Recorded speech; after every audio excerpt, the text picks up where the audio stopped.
Bom, pessoal, então queria agradecer aí as boas-vindas aos colegas que estão ali, os colegas que estão mais no fundo, se quiserem vir para cá, os colegas do grupo de pesquisa, também então voltar a avisar que infelizmente o professor Chaparro, por uma questão de saúde, não pôde estar conosco. Eu vou tentar fazer um resumo da proposta que ele tinha feito também, um resumo da nossa jornada até aqui com o grupo de pesquisa, e aí a gente pode tentar fazer um diálogo para pensar aí o futuro do grupo para os próximos anos. Então, o nosso grupo de pesquisa, Jornalismo, Direito e Liberdade, foi fundado no final de 2015. Quais eram os nossos objetivos principais? Aprofundar os estudos teóricos, empíricos e práticos sobre jornalismo e suas interfaces com a ética, o direito e a política. Quando o professor Eugênio Butti começou a conceber esse grupo, e eu tive a honra de participar, ele falava muito que existe uma lacuna acadêmica. Então, o jornalismo é sempre olhado a partir da comunicação, ou a partir do direito, ou a partir da política, ou a partir da economia, ou a partir da sociologia, principalmente. Sociologia e comunicação olham o jornalismo, então não há uma teoria própria do jornalismo olhando para esses campos, tanto quanto deveria haver. Um jornalismo político olhado mais pela política do que propriamente a partir da comunicação, o que às vezes leva então a modelos que sobrepõem então a perspectiva da política ou do direito à questão própria e autônoma do jornalismo, né? Então a proposta era então avançar os estudos teóricos e históricos sobre conceitos de jornalismo e os seus princípios fundadores, as normas éticas e jurídicas que garantem tanto o lugar privilegiado e imprescindível da imprensa na democracia, dos direitos fundamentais à informação de qualidade, né, e as prerrogativas profissionais do sigilo de fonte, acesso a espaços públicos, tanto quanto as normas éticas e jurídicas de transparência e visibilidade do poder, sem as quais o jornalismo não consegue exercer seu papel. Então a gente buscava também avaliar iniciativas de regulação e autorregulação do jornalismo, na busca por garantir a continuidade como instituição de excelência da esfera pública, como diz o Habermas, e da democracia, e também a manutenção do jornalismo como um modelo de negócio também, da empresa jornalística propriamente dita, porque a origem, então, dentro do modelo liberal, né, capitalista, tem a ver com essa autonomia da empresa jornalística mesmo e o seu modelo de funcionamento. Então, para enfrentar então essas questões, né, que se dividiram então em 3 linhas de pesquisa, então uma mais histórica, conceitual, outra mais ligada ao monitoramento desses princípios da imprensa e uma mais sobre propostas de regulação e autorregulação.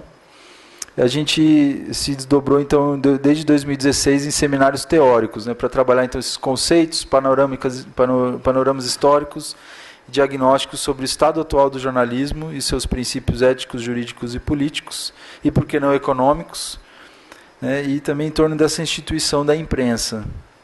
Os desafios, então, dá para a gente pensar, e desde então a gente tem visto, né, como enormes, uma vez que a posição como instituição garantidora de direitos fundamentais de comunicação e de formação da soberania popular estão problematizadas, tanto quanto o modelo de negócio, principalmente em função das tecnologias digitais de comunicação, e podemos pensar também com as novas ondas populistas reacionárias na política, então, que reagem em relação à imprensa e o seu lugar como fiscalizadora do poder, que diz a verdade ao poder, como um desses princípios e conceitos, né, da perspectiva liberal, né.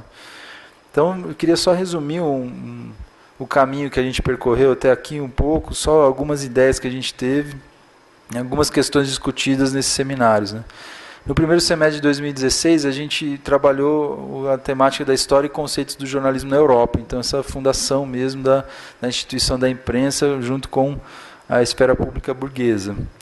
Então, discutimos da liberdade de impressão à liberdade de imprensa E aqui já ficou saliente, né, uma disputa e uma discussão que a gente via travada, né, pelos membros do nosso grupo, como o professor Eugênio e o professor Carlos Eduardo Lins da Silva, sobre qual seria o conceito de jornalismo adaptado ao cenário atual da política e da economia nacional e internacional.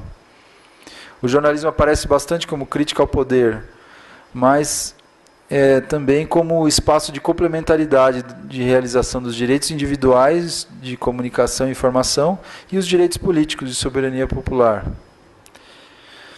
No segundo semestre, discutimos também os fundamentos filosóficos e jurídicos da liberdade de imprensa e do jornalismo. Então, vemos a imprensa livre como obra da democracia moderna e a democracia moderna como obra da imprensa livre. Então, é um movimento interno mesmo da democracia moderna. Então, esse mecanismo então de garantir a formação democrática da vontade política, mas ao mesmo tempo os direitos individuais e fundamentais, para que a vontade seja feita de forma autônoma, livre. E a ideia também então de opinião pública como também fruto dessa ideia da razão iluminista. Então, a opinião pública como uma síntese das liberdades individuais equilibradas com as liberdades políticas. E se a gente pensar então atualmente, né, passando até por esse período e principalmente o século XX com a ideia da democracia de massas, as indústrias culturais e essa ideia então de uma opinião pública industrializada, fabricada, como dizem o Chomsky, né, e o Herman. Também a gente já vê ainda uma continuidade desses princípios da imprensa, dos direitos fundamentais e também de exigência dos deveres de comunicação do poder, né? A gente discutiu no primeiro semestre de 2017 também definições, distinções e casos paradigmáticos da profissão de jornalista. Jornalismo como instituição e como expressão. Tivemos uma discussão sobre o abuso do off no jornalismo, com a apresentação do Eugênio em um dos nossos seminários, e meio principalmente as discussões da Operação Lava Jato, por exemplo. Tivemos a discussão sobre jornalismo como profissão e as suas distinções em relação à assessoria de imprensa e como isso não está bem claro no Código de Autorregulamentação, do Código de Ética dos Jornalistas Brasileiros, por exemplo, que às vezes leva então à confusão de papéis.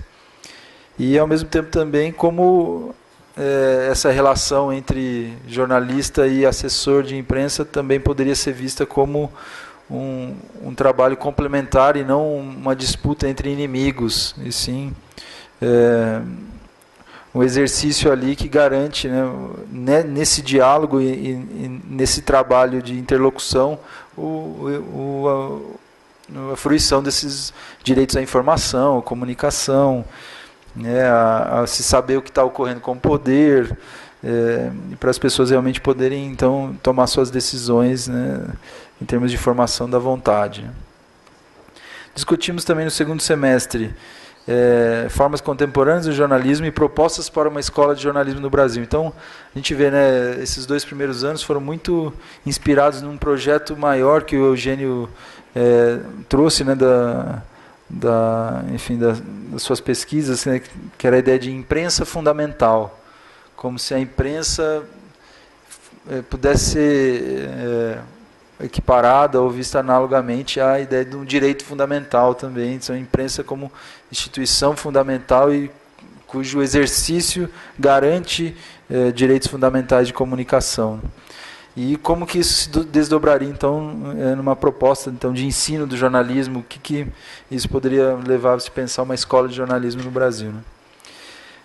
Pensamos também sobre a ideia que o Eugênio trouxe de por que a incompreensão da imprensa e o seu papel pode favorecer a censura.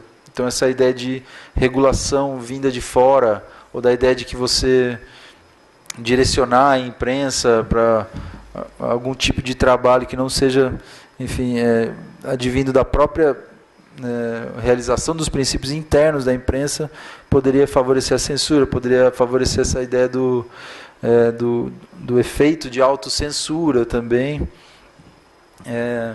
E como, de outro lado, também a regulação e as normas de direitos fundamentais, normas constitucionais, são parte do jornalismo, né? Parte interna. Então, o jornalismo também, o seu exercício garante direitos fundamentais, então, desde a privacidade, direito à imagem, como também essa ideia do distinguir o interesse público do interesse privado e decidir sobre isso, né?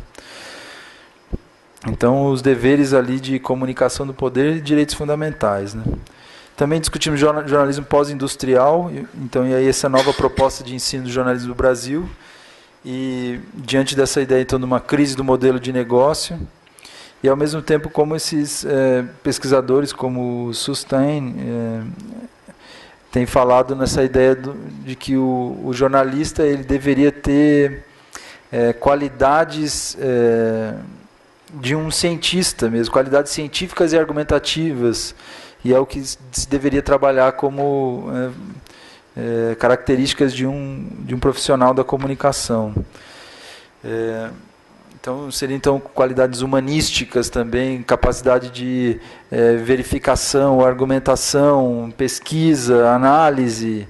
São todas qualidades então que se deveria trabalhar dentro de uma escola de jornalismo, talvez não tanto no sentido de formação de um profissional, né, de uma estrutura mais, né, de classe profissional, como também quais seriam essas qualidades desse profissional que transcenda a própria noção de uma classe de trabalhadores, né?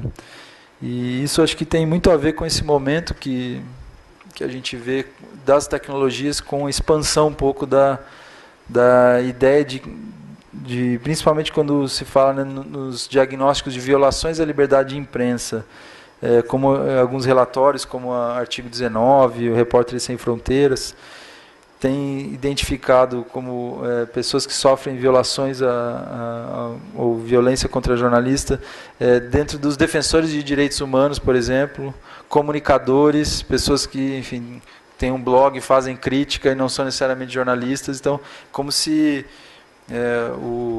a profissão ou o exercício desse trabalho fundamental para a democracia fosse expandido. E se tem essa abertura, então você não precisa ser necessariamente jornalista, você às vezes, como um defensor de uma causa, denunciando alguma pessoa, deveria talvez então ter o sigilo de fonte protegido, o acesso a espaços públicos, e enfim, outros comunicadores, então blogueiros, etc., às vezes estão até mais vulneráveis à violência do que jornalistas em canais mais tradicionais. E aí partimos para, enfim, 2018. Ainda então talvez sem muito uma definição do conceito de jornalismo, mas acho que tentando então entender essas mudanças, né, em todos esses momentos, vendo essa questão da crise do modelo de negócio. E aí, em 2018, muito uma discussão sobre a questão da interface com as tecnologias de comunicação, o jornalismo. E aí eu propus um programa de seminários, Jornalismo, Esfera Pública, Política e Tecnologias Digitais, bastante inspirado também, enfim, provocações do Eugênio, mas também uma visita que eu fiz ao grupo de pesquisa do Wilson Gomes, na Federal da Bahia, que é o INCT, Centro de Estudos Avançados em Democracia Digital. E aí eu queria relatar um pouquinho como foi esse encontro e que me ajudou também a propor essas nossas discussões. Esse INCT, então, é um centro de pesquisa que congrega vários grupos que estudam comunicação e democracia com tecnologias digitais, principalmente na internet, né? E eu lembro do primeiro momento de conversar com o Wilson Gomes, e ele falou assim, na lata, assim, de primeira, olha, eu não estou mais estudando jornalismo não, para pensar a democracia e questões digitais, porque o jornalismo perdeu espaço, perdeu força para as redes sociais. Então, se eu quero estudar a esfera pública e o que é mais determinante na formação política da vontade, etc., a formação da vontade política é monitorar as redes sociais. Então, nos estudos dele, ele já virou e falou assim, olha, e aí, quando que você vai migrar para o digital? Porque eu estava querendo discutir também, olha, esfera pública, fazer análise da esfera pública, da qualidade dos debates da esfera pública a partir de coberturas jornalísticas e dos debates dos espaços públicos que são formados no jornalismo, e às vezes até mesmo, enfim, para pensar o que está acontecendo na rua. E ele já direto falou, não, nada que tem relevância não passa mais pela internet. Então, a pergunta sobre se a internet que influenciou o movimento da rua ou a rua influenciou a internet não cabe mais. É uma pergunta anacrônica, porque a rede social já é parte da realidade, ainda que existam déficits de acesso, enfim, em diversos países. Então, ele foi bem enfático nessa ideia. Mesmo, inclusive, se você quer ser um intelectual público, você não pode se furtar de estar nas redes e debater, etc. Mas, ao mesmo tempo, eu fui falando sobre, olha, mas o jornalismo ainda exerce esse papel de mediação, esse papel de crítica também, né, da qualidade dos debates e tudo, principalmente porque, enfim, as questões sobre fake news, etc. E ele até, em alguma medida, falou, olha, não, realmente, para você praticar e criar uma fake news, uma notícia então falsa, deliberada ou não, você usa ainda os moldes, os formatos, e ainda que seja de forma enganosa, tenta parecer que a sua informação é uma notícia jornalística. Então você está negativamente mostrando que o jornalismo ainda seria um critério de confiabilidade daquela informação, que ajudaria a convencer as pessoas, né? Então o debate ficou um pouco nesse sentido, mas acho que inspirou a gente a discutir bastante dessas questões, né? E no primeiro seminário, então, em 2018, nós tivemos a presença já do professor Chaparro para discutir fake news, né? E ele mesmo já direto também nos falou, fake news é um termo que é uma contradição em si mesmo, porque se é news, não pode ser fake. Então ele chama muito mais de boato digital.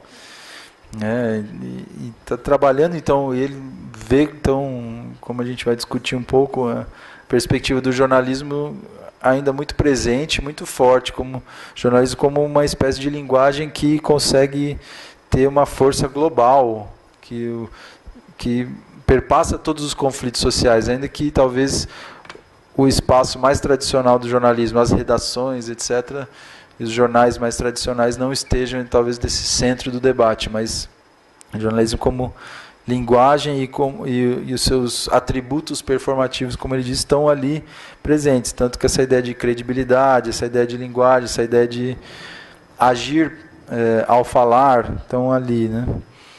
Ao mesmo tempo, eu trouxe algumas discussões daquele livro Jornalismo após o Snowden, que foi organizado pela Emily Bell, que eu acho que é uma autora do Tal Center, né, for Journalism da Universidade de Columbia, que tem discutido bastante a inter-relação das redes sociais, das mídias digitais com o jornalismo. E ela, num dos textos, né, que eu tinha trazido, ela fala muito sobre essa ideia de o jornalismo do Vale do Silício.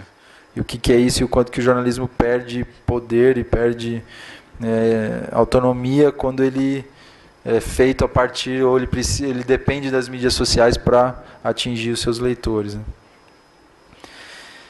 Tivemos também um debate com o Samuel Barros, que é o pesquisador do grupo de pesquisa do Wilson Gomes, e ele trouxe bastante questões também sobre democracia digital, sobre como que eles estão estudando ali dentro do grupo deles. Então tem análise, por exemplo, sobre tretas digitais. Então o que são esses debates nas redes sociais e tudo, para pensar a esfera pública. Eles têm outras pesquisas sobre mecanismos de facilitação da soberania popular a partir do próprio poder público. Então, estão todos tomando o que eles chamam, né, de esfera de visibilidade pública, que é uma esfera que seria talvez maior do que a esfera de discussão pública, talvez um pouco menor, mais argumentativa, e essa de visibilidade seria composta então por esses debates, essas rupturas digitais dentro dos espaços das mídias sociais, que influenciam, enfim, decisões políticas, mas também plebiscitos online, iniciativas de literacia da mídia, também literacia informacional, então projetos de educação midiática também vão entrando nessa grande esfera aí. Aí, por fim, a gente teve um encontro com o Marco Bastos, que é um pesquisador da City University London, que foi aqui no IEA em setembro, e ele falou sobre mídias sociais digitais, pós-verdade e fake news, né, os efeitos sobre jornalismo e democracia. E bastante como, então, os pleitos eleitorais, né, enfim, as eleições e as consultas, né, que levaram ao Brexit, tanto a eleição do Trump e vinham aí para levar o que tivemos aí de resultado com a eleição do Bolsonaro aqui no Brasil, estavam usando então perfis falsos e robôs, então programações intencionalmente direcionadas para atingir grupos, e ao passo que ele discutia, junto até mesmo com parceria do Twitter e do governo britânico, o quanto que esses perfis falsos e robotizados teriam influenciado o Brexit, e que ele via que vai haver uma regulação forte sobre a imprensa, quer dizer, sobre as empresas de comunicação digital na Europa.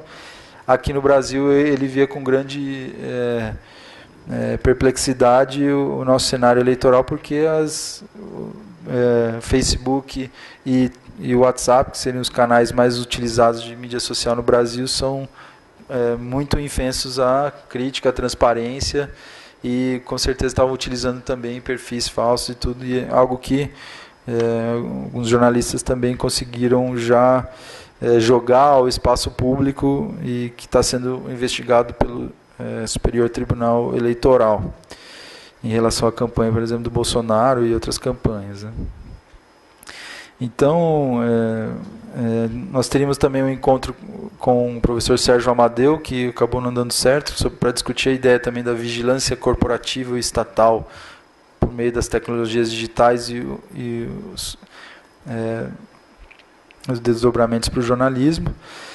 Mas também tivemos essa proposta do professor Chaparro de trazer um projeto de pesquisa que ele desenvolveria dentro do grupo, e aí a ideia dele hoje vir aqui seria para expor esse projeto e ver se pessoas do grupo estariam interessadas em participar, e o quanto que isso poderia ser interessante para o grupo no futuro, né? E a proposta dele era muito ligada à ideia do jornalismo na civilização digital. Então, de que, para pensar o jornalismo a partir das transformações tecnológicas da internet, principalmente das tecnologias digitais, teríamos que ter Opa, parece que algo deu errado na civilização digital. Sem querer aqui, gente. Não só parece, né? A gente teria que ter uma nova teoria do jornalismo, né? Foi o Google. Uma interferência do Google aqui nesse momento. Mas qual que era a proposta dele? Então, para tentar fazer um resumo bem a grosso modo, que se tudo der certo, espero que ele possa se recuperar logo do seu problema de saúde e a gente possa debater com ele, né? É pensar a questão da linguagem, né? Da performatividade da linguagem como uma forma de olhar o jornalismo atualmente, e que implica conseguir descrever essas transformações todas que estão ocorrendo. Quiser comentar? Só tirar uma dúvida, se é coerente a gente ficar discutindo esse projeto hoje, uma vez que o Chaparro não está aqui até para falar e coisas, não sei se não é procedente a gente adiar essa discussão em relação ao projeto do Chaparro, porque de repente a gente não vai ter um contraditório, até discussões que a gente poderia provocar, porque eu li o projeto, acho que tem questões bastante oportunas, e tem outras que eu gostaria de rebater ou até inquirir o Chaparro, mas como ele não está presente, acho que fica meio invalidado a gente discutir isso. Não sei, é a minha opinião, não sei o que os outros membros acham. Acho que você tem razão. O que vocês acham?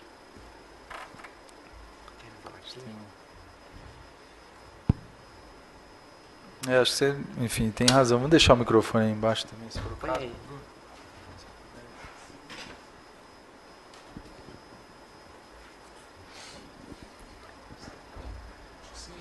Eu acho que talvez tenha razão mesmo para ele estando aqui seria bem mais, enfim, a apresentação e o resumo do projeto seria muito mais bem feito do que o que eu poderia fazer, tanto quanto, enfim, para debater, né, responder e tentar adaptar o projeto para dentro do grupo, justificar a presença dele no grupo. Acho que só esse seu levantamento prévio aqui já suscita algumas questões que a gente tem que debater. Acho que é legal a gente se reposicionar enquanto grupo, então acho que já abre uma janela de discussões que são importantes a gente fazer, até com uma proposta do dia hoje, que era fazer um balanço. Então a gente já fazer esse aqui, já que tem alguns membros do grupo, tem lá o Ben-Hur, também estão vindo do outro lado de lá. Eu não sei onde é lá, mas é Goiânia, de né? Porto Alegre. É Porto Alegre? É Porto Alegre? Porto Alegre, né? Ou é Campo Grande? Campo Grande? Bom, depois a gente pergunta onde ele está. Mas de qualquer maneira, eu acho que a gente podia fazer essa discussão até para a gente ver questões que estão candentes aí em relação ao que foi. E aí, sim, quando o Chaparro se restabelecer, etc., a gente volta a debater com ele, né? Tem toda razão. Acho que a gente pode abrir aí para discutir um pouco, né? Aqui as perguntas que ficam são muito essas assim que eu coloquei, né? O que a gente quer para o futuro do grupo? Em termos de pesquisa, né? Porque o grupo pode ter um programa mais geral de seminários e tudo, questões mais gerais para a gente buscar, mas também, lógico, os projetos mais individuais, como um dos que eu enviei para vocês, né? Lógico que assim, quando a gente está coordenando o grupo, a gente acaba influenciando mais, trazer as pautas para debater, como foi com o Eugênio, como foi comigo no ano passado. Mas também tem uma proposta aí de pesquisas, né, futuras para fazer, e eu acho que podem entrar aí no nosso debate, né? E acho que o que a gente quer também em termos de disseminação e educação, talvez propostas concretas mesmo, ideias que vocês têm tido, em termos de transferência de conhecimento, que é essa ideia de parcerias com os setores públicos e privado que podem entrar e são cada vez mais, né, exigidos aí por grupos de excelência, como a gente tem tido experiência lá no Núcleo de Estudos da Violência, né? Então, o que a gente quer em termos de pesquisa, o que tem sido feito por vocês acham que pode ser incorporado ao grupo para a gente ter essa continuidade, então, nos próximos anos aí, então, se quiser. Então, acho que eu teria uma sugestão que é, aqui entre nós, os grupos, todo mundo se posicionar, já que vocês estão presentes, até para fazer validar a vinda aqui, da gente cada um posicionar em relação a como é que está vendo a perspectiva do trabalho do grupo, até para a gente ter um mínimo de coisa. E também acho que seria interessante, Vitor, é você falar desse projeto que você mandou, que está alinhado à sua pesquisa, que acho que é interessante, e como é que a gente poderia fazer. Agora, eu não sei se a gente abre a palavra para todo mundo e depois a gente tenta amarrar. Pode ser. O que vocês acham?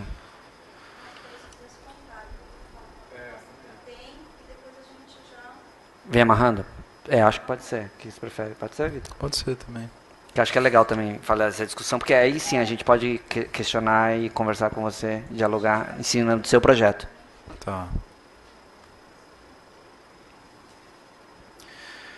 Bom, minha proposta realmente não era tornar, enfim, o programa de estudos, né, e de pesquisa do grupo essa perspectiva que eu estou querendo trazer para os próximos 5 anos em termos de pesquisa minha como docente lá na ECA. Mas lógico que gostaria muito de desenvolver cada vez mais partes desse projeto, né, interfaces desse projeto dentro do nosso grupo. Mas então a proposta é que ela, de alguma forma, assim, as pesquisas possam aparecer também como produções do grupo, né?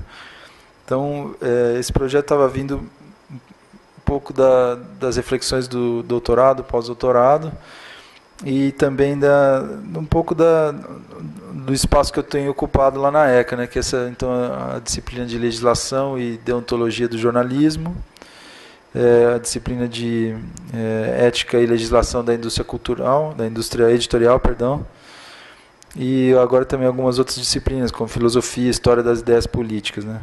Que tem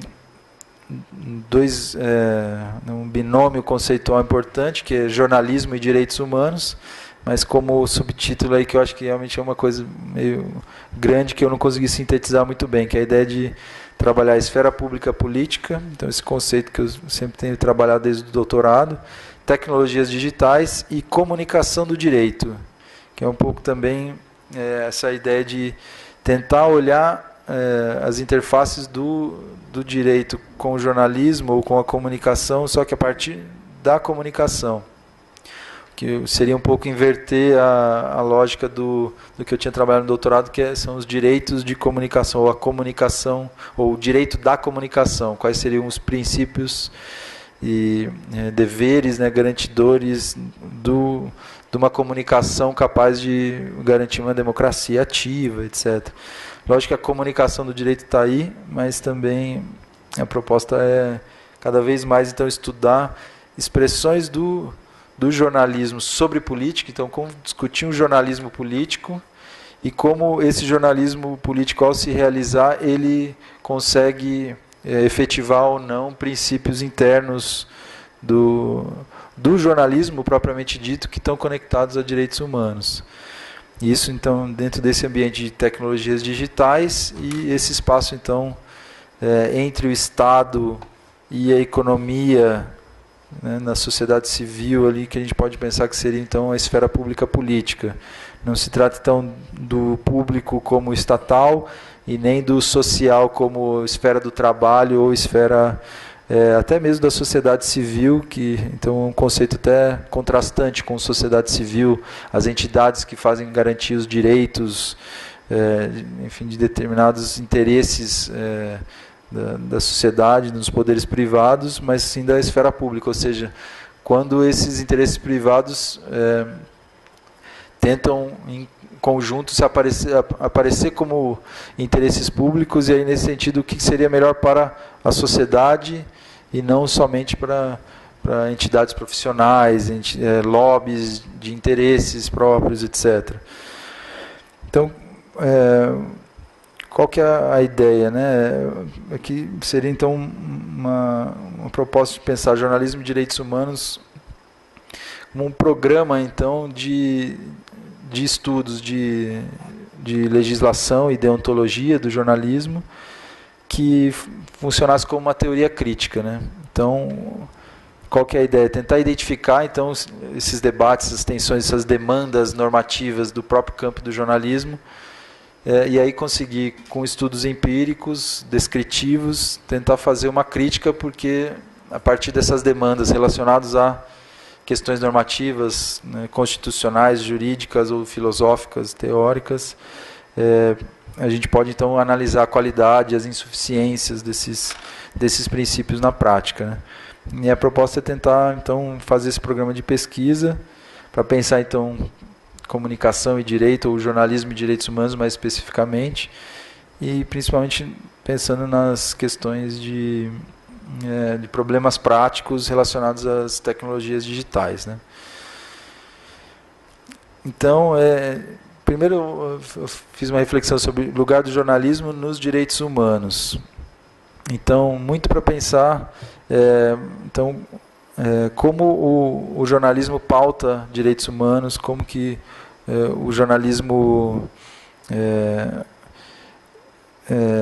descreve, representa, e como o jornalismo aparece como espaço de representação de direitos humanos e questões de violência, segurança pública. Então, muito ligado ao que é um jornalismo político também, o jornalismo relacionado a essas temáticas de violência e segurança, né? E aí, isso levaria então a gente fazer estudos como o que eu tinha feito com o Bruno no ano passado, que seria mapear um pouco o que a gente fez nos últimos 30 anos, como que violência e direitos humanos são pautadas por diferentes canais de mídia. E aí a gente usou o banco de dados do Núcleo de Estudos da Violência, então que tem muitos, um grande acervo de notícias de jornal sobre violência e como que eles eram pautados nos anos 80, 90 e primeira década dos anos 2000, principalmente em relação à violência policial, violência e direitos humanos, né? Então, isso seria um pouco disso, né? Então, o quanto que fazer esse monitoramento, né, dos direitos humanos a partir da imprensa também, mas também pensando que, olha, como a imprensa representa esses direitos e os conflitos, como ele constrói os conflitos, influencia na própria aceitabilidade desses direitos. Então, pensar então o lugar do jornalismo nos direitos humanos. Então, como que essas coberturas podem influenciar, impactar a percepção desses direitos e, se em alguma medida, então, a opinião formada sobre direitos humanos. Então, se existe hoje uma opinião corrente, majoritária, às vezes, de que direitos humanos privilegia uma classe em relação a outra, se é direito de bandido, etc. O que a cobertura jornalística sobre esses direitos tem a ver? E se a gente pensar nos anos 80, 90 e 2000, por exemplo, a gente tem uma mudança, uma melhora, uma complexificação da cobertura sobre violência e direitos humanos, na medida em que esses problemas vão se complexificando também. Então, a gente tem desde as perspectivas dos anos 80, desse jornalismo mais de porta de cadeia, assim, vamos dizer, né, que relata bem o crime descontextualizado, os sujeitos em torno dos atos criminais, como não há nenhum o sujeito da frase. Às vezes ele já é usado, por exemplo, tombados numa noite de terror após perseguição policial. Então o sujeito nem aparecia. Então tem uma amoralização, dessubjetivação desses personagens, do crime, uma narrativa muito dramática e espetacular, parecendo cenas de filme, etc. E passando nos anos 90, tem uma evidência forte de que a estatística sobre violência se torna uma notícia também. Então, não é só então mais um crime espetacular e tudo que vira notícia. Então, índices de homicídio, índices de letalidade policial, etc., vão se tornando então notícia também, interesse da imprensa. E mais recentemente eu identifiquei em algumas matérias também uma abertura mais então para protagonismo de grupos sociais que normalmente não eram então não tinham tanto espaço, na imprensa. Então essa ideia talvez de um reconhecimento, uma abertura então para que os sujeitos em torno das notícias pudessem ser protagonistas e terem suas perspectivas morais e pautas sociais mais presentes, Então, lógico que não há, uma coisa não substitui a outra. A gente sempre tem esse cruzamento, não é acho que uma linha evolutiva ou algo assim, mas esses elementos que eu fui encontrando, eu acho que dá para a gente pensar então um pouco de como isso aparece, E do outro lado a gente tem então o lugar dos direitos humanos no jornalismo. E aí eu acho que se a gente analisa essa pesquisa, então um trabalho jornalístico, como por exemplo essa investigação sobre a ligação de empresas de tecnologia, de marketing digital com campanhas políticas, a gente pode tentar pensar, olha, o quanto que, por exemplo, o quanto existe, por exemplo, de realização do princípio do interesse público, em detrimento, talvez, de uma comunicação privada, privacidade, sigilo de comunicação, correspondência dentro dessa matéria, e também o quanto que há ou não de proteção e respeito dessa jornalista, por exemplo, Patrícia Campos Mello, por exemplo, em relação às autoridades que, enfim, aparecem, enfim, e as próprias empresas, Então, ali a gente está vendo, então, seriam mais as reflexões normativas, Quanto que há de direitos humanos e de princípios de interesse público sendo realizados ou violados a partir das coberturas e dos seus bastidores também.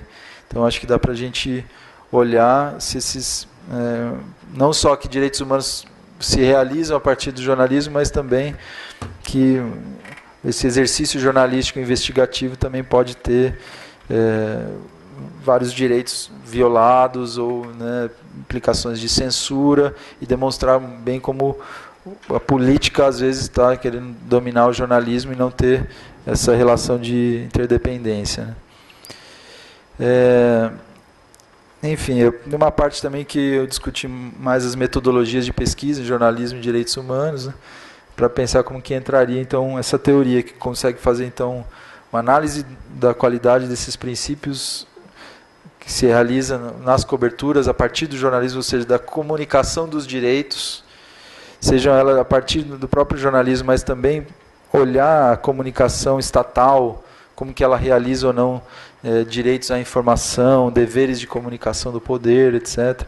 Que aí não estaria um jornalismo, mas estaria assim uma comunicação estatal que se complementa também com o jornalismo, como onde está a publicidade do poder sendo investida e tudo, né, os recursos públicos também, que tipo de comunicação aparece.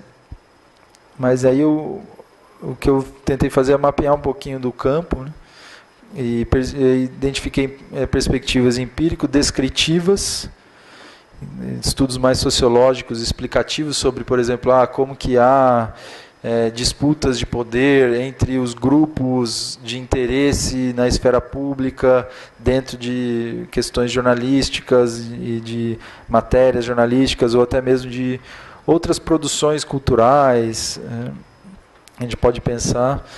E perspectivas empírico-normativas, que é um pouco do que eu acho que essa teoria se filiaria. Então, é empírico-normativo porque tenta descrever, mas ao descrever, tenta pensar qual que é essa demanda que está sendo descrita e se ela é sufocada ou não na prática, qual que é esse princípio, por exemplo, de interesse público, que em alguma medida, como o Eugênio até trouxe na última revista lá da Columbia Journalism Review, bem interessante, que é que o judiciário tomando um pouco o lugar da imprensa no caso da Lava Jato. Então, ao invés da imprensa e o jornalista ser quem decide publicar ou não, e aí com isso todas as responsabilidades, e qual que é o cruzamento em determinado caso concreto, a tensão entre interesse público e interesse privado, o próprio judiciário estava fazendo. E no caso da Lava Jato, quando o Moro libera ou não determinada gravação para aparecer na imprensa ou não, ele está fazendo isso ao invés do judiciário, ou ao invés da imprensa, perdão. O judiciário, então, faria o agenda setting ao invés da imprensa como uma das suas funções. Então, estou vendo então, que aquele princípio que era do jornalismo foi subtraído pelo judiciário, e aí o Estado, então, tomando um pouco do lugar da imprensa e influenciando diretamente a imprensa, né? Uma pesquisa que eu tinha orientado mostrou bastante isso, que houve muito pouco furo na Operação Lava Jato e muita coisa já publicada e já que a Polícia Federal alimenta muito mais o jornalismo do que há um esforço investigativo. E, enfim, aí essa ideia seria então fazer uma comparação ou uma troca, né, de análises de conteúdos dos jornais, mas também análises mais sistêmicas. Então, quanto que esse sistema do Estado, do judiciário, está entrando e tomando conta desse sistema do jornalismo. A gente pensar, né, na diferenciação desses espaços, né, como o Partido Luhmann, por exemplo. E aí, com isso, fazer uma reconstrução desses princípios, dessas demandas que estão por trás. Então, acho que eu não vou entrar, enfim, nesse outro mapa que eu tinha proposto, mas acho que seria mais ou menos essa perspectiva, né? E o digital, nesse momento, eu acho que entraria como um sistema de ação, de comunicação, que às vezes toma espaço do jornalismo. Então, esse debate sobre em que medida o Facebook é uma empresa de mídia ou não, isso é fundamental para aferir a sua responsabilidade jurídica ou não. Seria de interesse do nosso grupo para descrever se é ou não uma empresa de mídia, de conteúdo, e se deveria, então, com isso, se responsabilizar ou não pelos conteúdos que tem. Então, você vê a Europa tendo uma posição diante disso, falando que não, o Google sim tem que ser responsabilizado porque ele faz uma filtragem, uma seleção de conteúdos. O Google não é igual uma biblioteca cujos bibliotecários não teriam responsabilidade sobre os conteúdos que eles só organizam nas prateleiras digitais. Então, acho que com isso a gente poderia ver então questões de propostas legislativas também sobre regulação de fake news, etc. E aí até nas perspectivas mais atuais não pensar só em termos de criminalização, mas de incentivos a uma produção jornalística de qualidade, a programas de literacia informacional de qualidade, mais do que uma proposta de lei que, no fim, talvez jogaria o bebê com a água do banho, censurando, pensando, ou, de novo, colocando para o judiciário decidir o que é verdade ou não dentro de uma notícia, sendo que isso é uma disputa do campo do jornalismo também.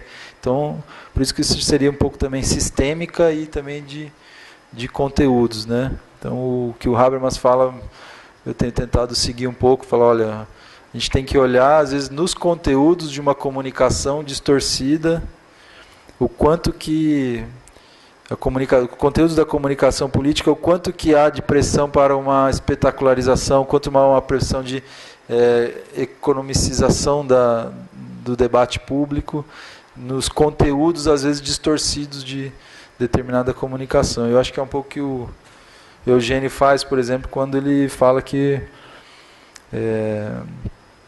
o Bolsonaro se excede ao falar, não, eu que vou decidir para onde vai o dinheiro de financiamento de determinadas mídias, para a mídia que fala bem dele, e retirar da mídia que não fala bem dele, ou seja, existe de novo uma personalização do poder ali, fere normas constitucionais, e aí mostra também de novo um Estado tentando domesticar e censurar a imprensa, né? Então, enfim, mais ou menos isso, e acho que daí o jornalismo vai entrando nesse campo também, né, fazendo essas análises, mas fica um pouco ainda na dúvida se isso realmente tem que ser só sobre o digital ou não, ou se essa pergunta já não faz mais sentido, tem que ser digital e pronto, acabou. Acho que a gente tem que ir também fazer as parcerias com grupos como esse da Emily Bell, mas também pensar mais grupos latino-americanos também, e aí outros tipos de comunicação pública e social que às vezes não tem a ver diretamente com empresa jornalística, mas que estão fazendo esse tipo de trabalho, que é um pouco do que o Chaparro está falando. Olha, a revolução da reportagem são outros grupos, outros tipos de financiamento, estão trabalhando com um tipo de jornalismo como o da Ponte, como o da Pública, né, e como que isso vai para frente, né? E como que isso também, em alguma medida, pode estar produzindo um jornalismo dependente das relações econômicas novamente, né?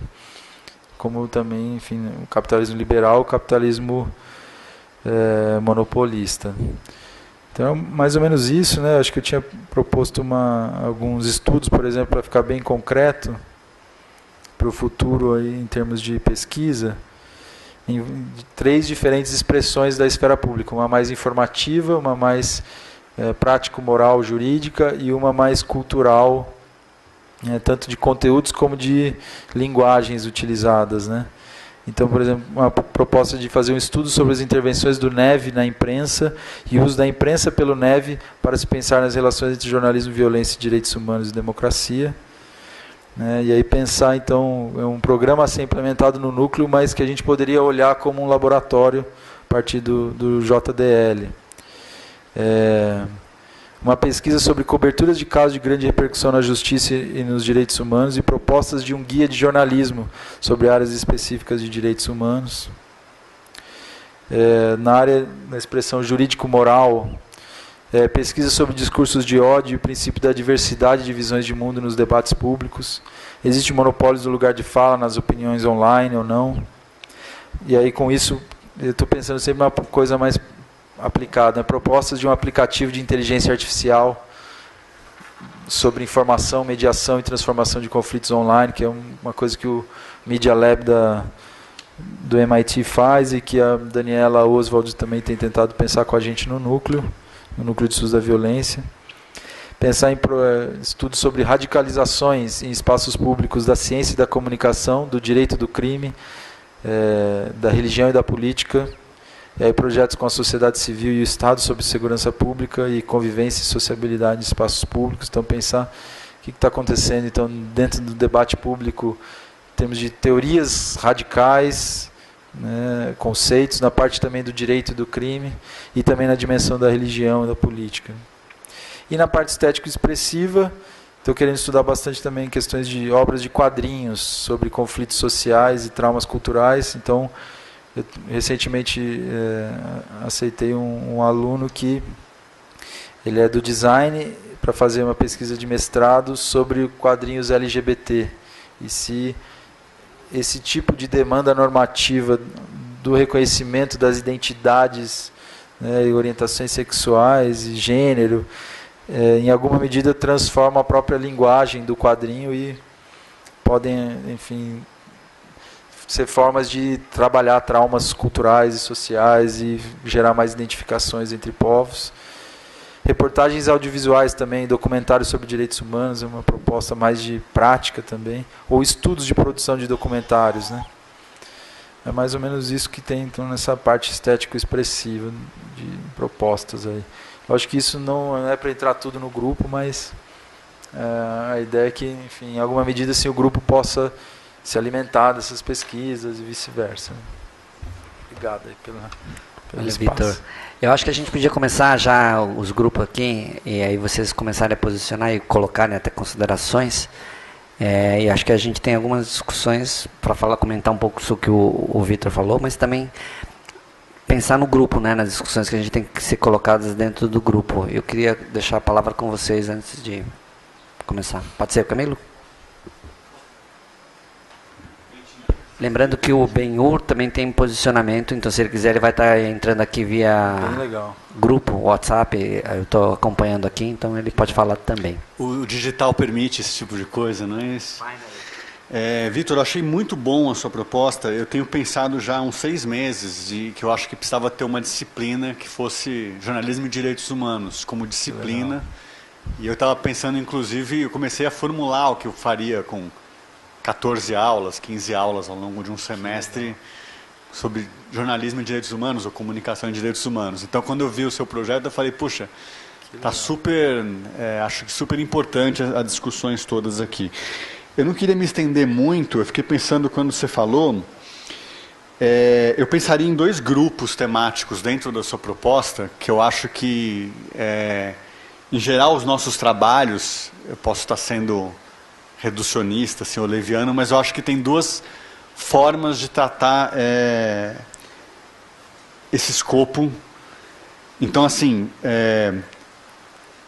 tem as violações de direitos humanos, eu rabisquei desse jeito, assim, violações de direitos humanos na imprensa e as violações de direitos humanos pela imprensa. Eu sugeriria que a gente trabalhasse essas 2 linhas como estruturas. Por exemplo, quando eu vejo o trabalho que o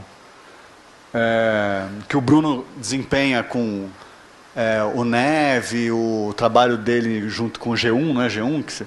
G1 e tudo mais, eu vejo muito essa coisa que são as violações de direitos humanos que ele leva para a imprensa. Então, na imprensa as violações do sistema de segurança, as violações que acontecem no mundo, como é que ele se insere, assim, o papel do jornalismo nisso. O outro grupo seria a responsabilidade do jornalismo nisso, que eu acho que era legal a gente trabalhar. A imprensa como produtora de violações de direitos humanos. O jornalismo ele é o canal que denuncia, que expõe, que leva para a esfera pública violações que acontecem, que não são cometidas pela imprensa, nem pelo jornalista, são cometidas por policiais, são cometidas por políticos, são cometidas por diversas outras estruturas e tal. Mas eu acho que seria legal, por exemplo, eu já trabalho as violações de direitos humanos cometidas pela imprensa, pelo jornalismo.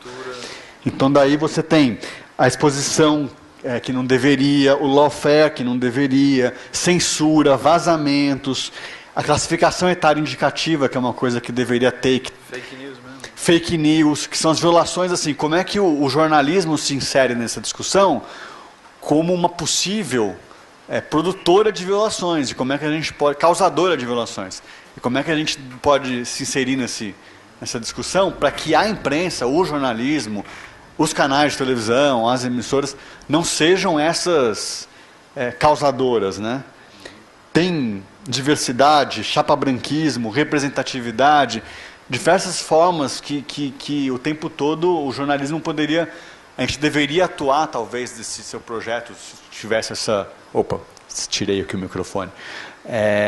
Também como um observatório disso. Então, você tem o jornalismo como fazendo um papel importantíssimo de denunciar, expor e colocar em debate essas violações, e você também teria ali uma parte dos nossos trabalhos de pesquisa ali dentro, que é essa ouvidoria, sei lá, do jornalismo e da imprensa. Como é que está atuando direito, não está? Como é que poderia, nesses filtros só, tal.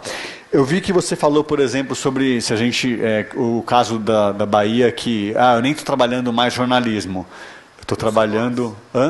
Wilson Gomes. Estou trabalhando redes sociais, o digital, porque não é mais... E você mesmo mencionou assim, mas a gente vai trabalhar sobre jornalismo, ou vai trabalhar... Eu fico pensando assim, a gente escolheu um nome para o grupo de pesquisa que é Jornalismo, Direito e Liberdade.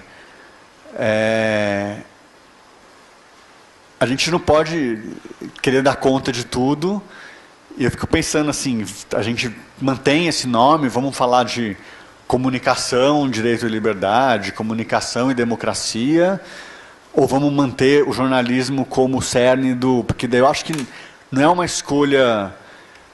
Eu vejo às vezes com um risco de que às vezes a gente tende a querer... o jornalismo nem é mais tão importante assim, vamos falar sobre redes sociais. Espera aí, a gente construiu um grupo de pesquisa para trabalhar jornalismo. Então eu acho que talvez seja uma discussão um pouco... qual é a expressão filosófica sobre... Inevitável. Sei lá, assim, vamos falar sobre o que a gente se propôs a fazer assim, no nosso... Porque tem problemas a discutir no jornalismo, ou a gente abrange, mas de repente, será que o grupo inteiro a gente não deveria, então... o jornalismo talvez não seja a palavra adequada para estar ali na comunicação, direito e liberdade, entendeu? Não sei, que é uma discussão mais ontológica, talvez, seria a palavra para... É uma provocação, assim, quer dizer, eu fico achando um pouco arriscado a gente falar, não, vamos falar sobre redes sociais e o jornalismo não é tão mais importante. No nosso caso, é o nosso nome no nosso grupo de pesquisa, então é uma discussão, assim, um pouco para a gente pensar o que fazer. Não estou falando que a gente deveria ficar só nisso e esquecer o resto, mas qual é o objeto do nosso grupo, né? Vamos mudar ou vamos manter? Como é que... Porque eu acho que é uma discussão que não...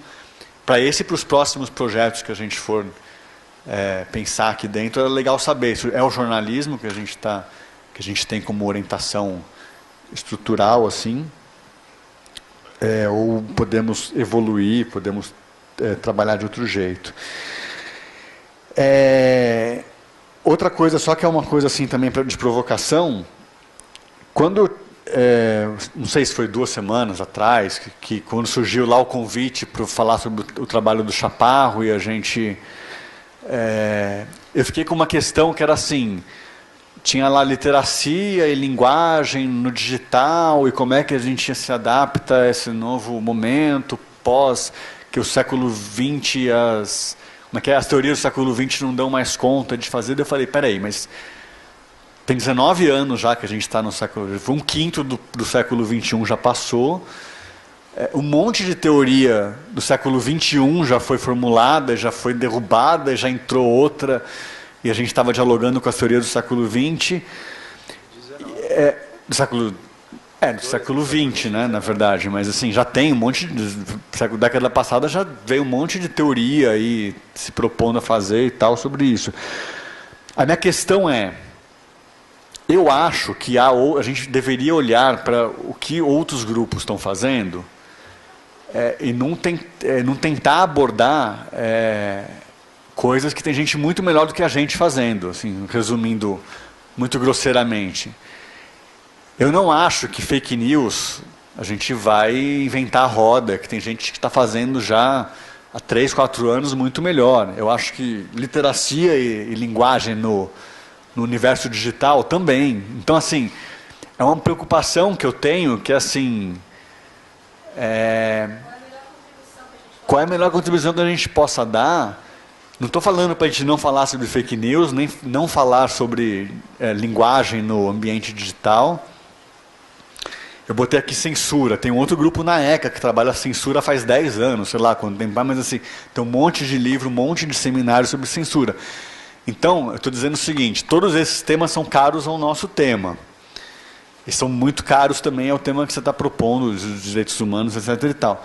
A minha dúvida é o quanto que a gente direciona para temas em que talvez já tenha gente muito na frente da gente e pesquisar o que é o certeiro ali que ninguém está falando, ninguém está fazendo e que é uma contribuição que só a gente pode dar. Eu estou dizendo o seguinte, eu não tenho a resposta, mas não vamos falar sobre esse assunto, vamos falar sobre o outro. Mas talvez olhar, por exemplo, eu fiquei preocupado da gente se dedicar a falar sobre literacia e linguagem do ambiente digital. Eu falei, gente, não é um tema muito importante para jornalismo, direito e liberdade, na minha opinião, e tem outros grupos muito mais focados nisso fazendo. Então é só um exercício para a gente pensar como é que a gente dialoga com tudo isso, mas sem transformar em fake news vai ser o nosso tema. Ou quadrinhos, sei lá. Camilo, você me permite uma parte? Não, eu até terminei, então assim, todos os apartes, mas só uma coisa do tipo, vamos olhar o que onde que eu passo aqui. Depois eu falo, depois eu quero falar também. Só uma dúvida, eu acho que a gente vai acabar, só para ter uma referência do horário do final. 4h30, né? 4h30? 4h30. Só um parênteses aqui, Camilo. Até às 5, então 4h30. Que é... Mais 4h30. Tá. Só uma coisinha, Camilo, que eu queria que você mesmo já respondeu dizendo que não tem resposta e você sugeriu que a gente olhasse o que os outros grupos estão fazendo.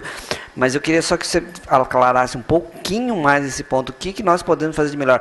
À luz da gente ter um grupo bastante heterogêneo, com interesses e objetos de pesquisa bastante distintos, inclusive na própria formação dos coordenadores. Então, o que você vislumbraria hoje como coisas que poderíamos ter de melhor para oferecer, que não são essas coisas que eu concordo com você? Eu vislumbraria, por exemplo, a gente pegar os nossos temas de trabalho. E eu não sei se tem linguagem no ambiente digital ou fake news como temas de um dos nossos grupos, eu não tenho certeza. Eu estou dizendo assim, que eu acho que a gente tem uma produção muito relacionada à coisa da democracia, de coisas assim, que eu acho que talvez fosse um foco mais do que linguagem no nosso grupo, sabe? Que eu acho que essa que era a minha discussão, que eu acho que linguagem é uma outra linguagem no ambiente digital, e eu acho que está tangenciando com umas coisas que eu não sei se é o... eu acho que tem uma discussão de fundo aqui que, assim, grupos de pesquisa, pelo meu conhecimento, e talvez o Vitor saiba explicar melhor, que eles, em geral, a gente tem 1 ou 2 projetos que já são bastante bem delineados, bastante ancorados, e a gente vai atrás, meio que se pendura neles, e não o contrário, né? De a gente, a partir das pesquisas nossas, a gente constituir um grupo de pesquisa. Não seria bem por essa linha. Eu concordo que temos que tangenciar, temos que encontrar comunhão até para esse grupo fazer sentido, mas constituir os grandes objetos de pesquisa em função do nosso estudo talvez trocar o pneu, o carro andando em 2 pneus de um mesmo tempo. Fazer como a sua sugestão. Exato. Eu só quis fazer uma ponderação, porque a gente tem que fazer uma discussão mais exato, para a gente poder chegar. Na verdade, o que eu ia dizer era... Eu também me incomodou um pouco, eu tive um pouco a percepção que o Camilo teve na hora de falar do jornalismo e da comunicação.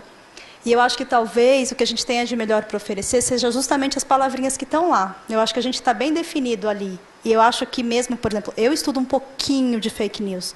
Eu acho que talvez tenha a pesquisa mais distante do grupo, porque eu estudo a instância da imagem ao vivo do Eugênio. Eu estou trabalhando imagem, eu estou trabalhando um pouco do valor de gozo. Então com a cultura. Exato. Então mas eu estaria mais distante. E eu acho que, mas, no entanto, acho que todos teríamos muito mais. Eu entendi, Vitor, que essa sua proposta é a sua proposta para a sua como docente. E eu acho que me pareceu que no grupo, aí respondendo um pouco o que a gente estava meio discutindo, a dimensão jurídico-moral que você propõe é o que mais tem adesão ao que a gente discute aqui, com jornalismo e direitos humanos, jornalismo como direito humano também, né? E aí aqui, olha, essa observação do campo jurídico, a inter-relação entre o campo do jornalismo e o campo jurídico, as disputas de interesse nesses dois campos. E aí a gente passa fatalmente numa análise que se a gente quiser ser contemporâneo, pelas redes sociais, pela literacia. Então eu acho que de alguma maneira está sim contemplado, mas eu acho que é um recorte. Era só para porque eu acho que aí conversa com o que vocês estavam falando.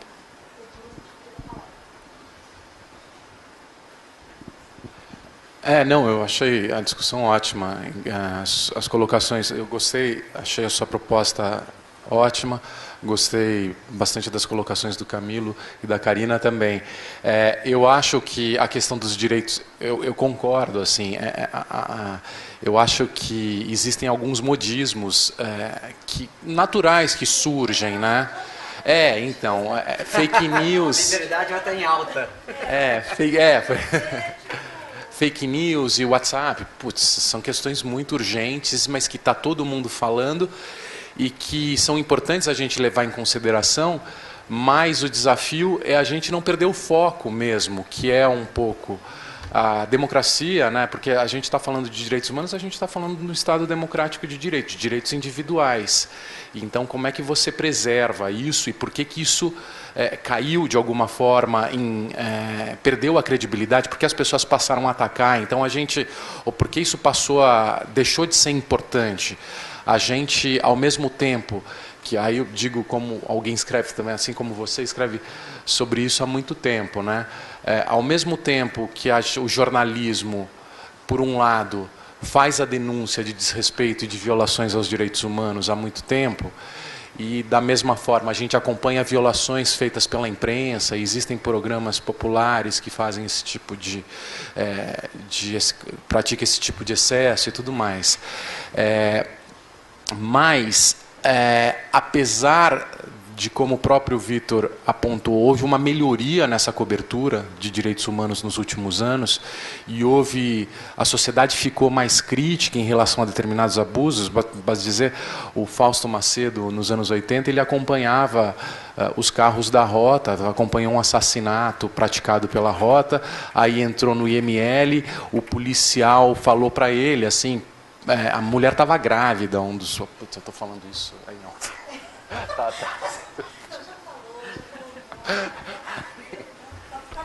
Tenta simplificar. Tá.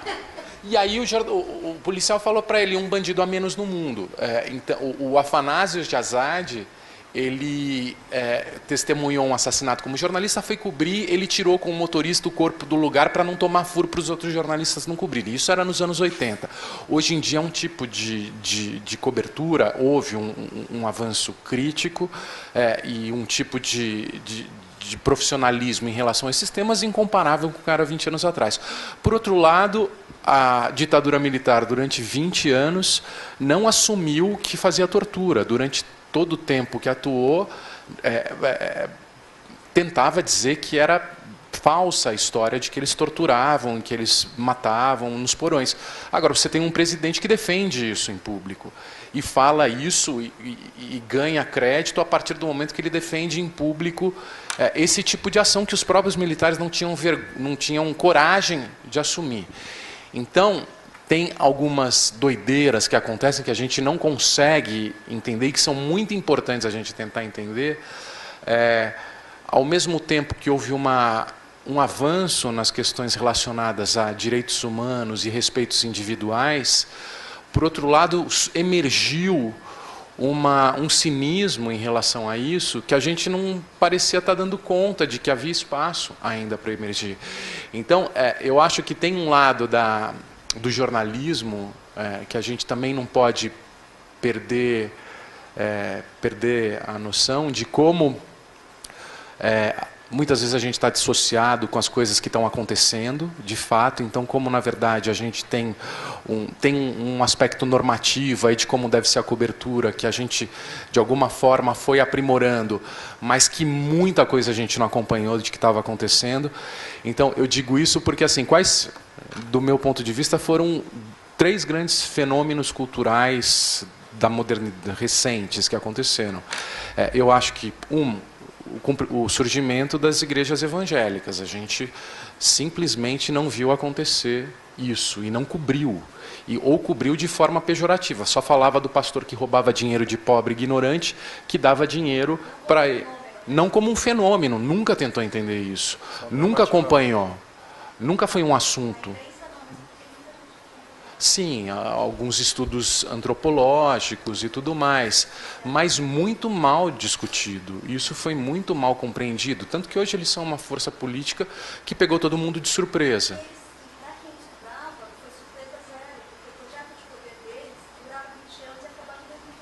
Aham. Aham. Aham. Você pode falar no microfone? Tá. Na segunda, o próprio PCC, que surgiu nas prisões há 25 anos atrás e reorganizou o mercado criminal e definiu um novo padrão do mercado nacional de drogas a partir de uma interlocução na cena do crime, de quem participava, que também foi muito mal coberta e foi uma coisa que não precisou ou não foi acompanhada por outro tipo de imprensa, e o surgimento dessa direita, que foi resultar no Bolsonaro, que o Olavo de Carvalho já vinha desde o final dos anos 90, junto com uma série de posts e debates, publicação de livros, uma editora que passou a publicar livros de pensadores de direita, e as subs Olavo de Carvalho surgindo, toda uma discussão sobre o socialismo e sobre o Fórum de São Paulo e sobre a Revolução Gramsciana, que vinha acontecendo, e simplesmente quando Bolsonaro é eleito e o Olavo de Carvalho escolhe 2 ministros, todo mundo fala, caralho, quem é esse cara? Quem é esse cara? Então, você tem esse lado de democracia, direito e liberdade, você tem as comidas de bola que o jornalismo dá, absurdas, você tem a gente também encerrado numa bolha, entre nós mesmos e entre o grupo que lê jornal e um grupo que produz jornal, e uma bolha muito restrita que está vindo à tona agora, como a gente é pouco importante. Então tem o lado da pouca relevância do jornalismo, que a gente não imaginava que era tão menos importante do que está cada vez mais evidente, como foi na eleição do Lula também, como foi no próprio período que o PT ficou contra a imprensa. E depois, então assim, tem muito menos importância do que a gente pensa. Então, assim, do ponto de vista teórico, você ter a discussão de jornalismo, assim, eu concordo com o Wilson Gomes também. Eu acho que jornalismo é outra coisa. Eu acho que jornalismo é cada vez menos importante. E eu acho que a esfera pública você tem que pensar em rede social, porque assim, o jornalismo talvez fosse mais importante pela instituição imprensa, pela instituição, pela força política e econômica que esses grupos tinham. E por serem poucos, por serem 5, 6, 7, 8 importantes. Hoje você tem milhões de imprensas. Hoje cada indivíduo virou praticamente um produtor de notícia, de informação e de opinião. Os youtubers hoje, meus filhos prestam muito mais atenção nesses caras do que qualquer outra coisa. Assim, eles definem pautas e tudo mais. Mas, justamente por isso, o jornalismo tem que continuar como foco. Até por estar derretendo, até por ser outra coisa, até por ter sido transformado e virado uma outra coisa, eu acho que é o nosso tema. Também. Então, rede social é só um aspecto disso tudo aí. Mas, mesmo que não seja mais e que não exista, não tenha, é uma coisa completamente diferente do que era, que a rede social realmente chegou como um maremoto aí e a gente é outra coisa hoje. Por isso tem que continuar sendo o tema, porque essa é a nossa questão do grupo, né, eu acho. E só uma coisa, eu acho que o que o Bruno está querendo dizer também é que, então, pensar não só, enfim, direitos humanos na imprensa ou violações de direitos humanos pela imprensa, mas efetivações dos direitos humanos e dos princípios democráticos pela imprensa. E de isso direito só de uma coisa que eu não falei, informação, que tem, assim, aí, só desculpa, não necessariamente para acabar, violação. Porque aí, como alguém que trabalha com isso e que alguém que, de repente, como é que você vai conseguir interferir nesse cenário e nessa discussão? Então, aí entra um pouco o papel das ciências humanas, assim, vamos dizer, você produzir um tipo de discurso ou de narrativa que passe a ser replicado pela academia, pelas autoridades, e passa a ser uma versão do que vem acontecendo. Então, aí no caso do livro, o livro que eu e a Camila publicamos. A ideia do livro é construir uma narrativa que fala assim, olha, tudo isso que está acontecendo aqui, PCC e facções, é o efeito colateral de 40 anos de erros de políticas públicas. Então, violência policial e excesso de aprisionamento produziu isso. Então, esse remédio é o que está nos matando. Se a gente continuar tomando esse mesmo remédio, a gente vai morrer. Então, quais são as formas alternativas de lidar com esse problema? Então, não adianta polícia ostensiva nos territórios prendendo preto e pobre, você tem que pensar numa inteligência financeira, tudo mais. Você não pode... você tem que pensar na estrutura da indústria do crime, você tem que pensar na regulamentação das drogas para diminuir o lucro dessa indústria, você tem que se aproximar das periferias com o Estado abrindo portas em vez de exercendo a guerra, porque abrindo portas a gente vai ganhar essa molecada do tráfico que vende sonhos hoje para eles, porque se coloca como o guerreiro que vai contra um Estado inimigo, um Estado que extermina, tudo mais.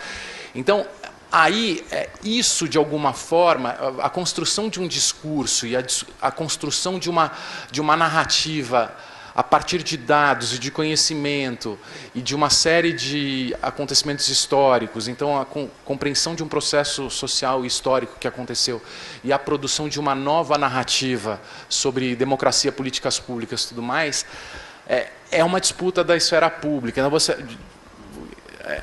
Então, ciências humanas e jornalismo é uma coisa misturada, é uma coisa nesse sentido de produzir, essa é a verdade sobre isso, aí as pessoas começam a repetir, começam a replicar, o ministro começa...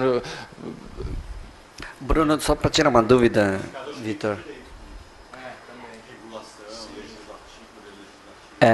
Só tirar uma dúvida, Bruno. Quando você falou agora há pouco que está vindo à tona a pouca relevância do jornalismo, e você, de certa maneira, você deixou claro que você concorda com a visão do professor Wilson Gomes lá da Federal da Bahia, que está vendo que o jornalismo deixou de ser o espaço público e está passando para as redes sociais, não significa que você considera, na discussão que o Camilo e a própria Camila propôs anteriormente, de que o jornalismo não faz parte das nossas discussões, não. Pelo contrário. Pelo contrário, né? Para deixar bem claro isso.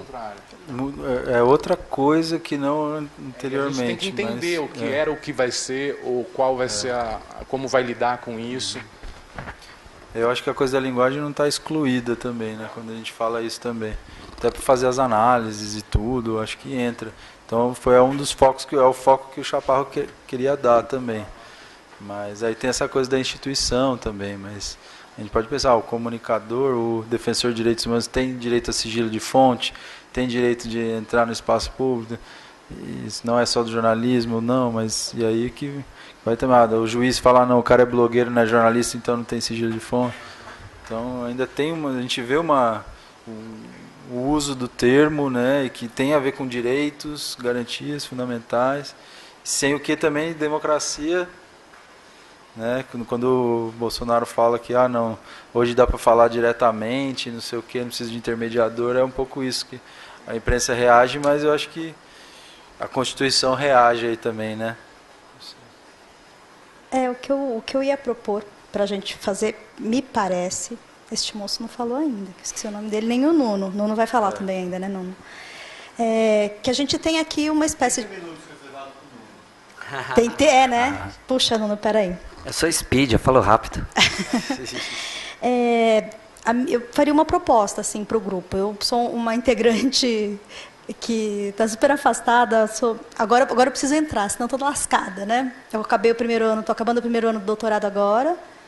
E, de fato, eu preciso mergulhar um pouco melhor nas pesquisas, nas atividades acadêmicas, senão não faz muito sentido.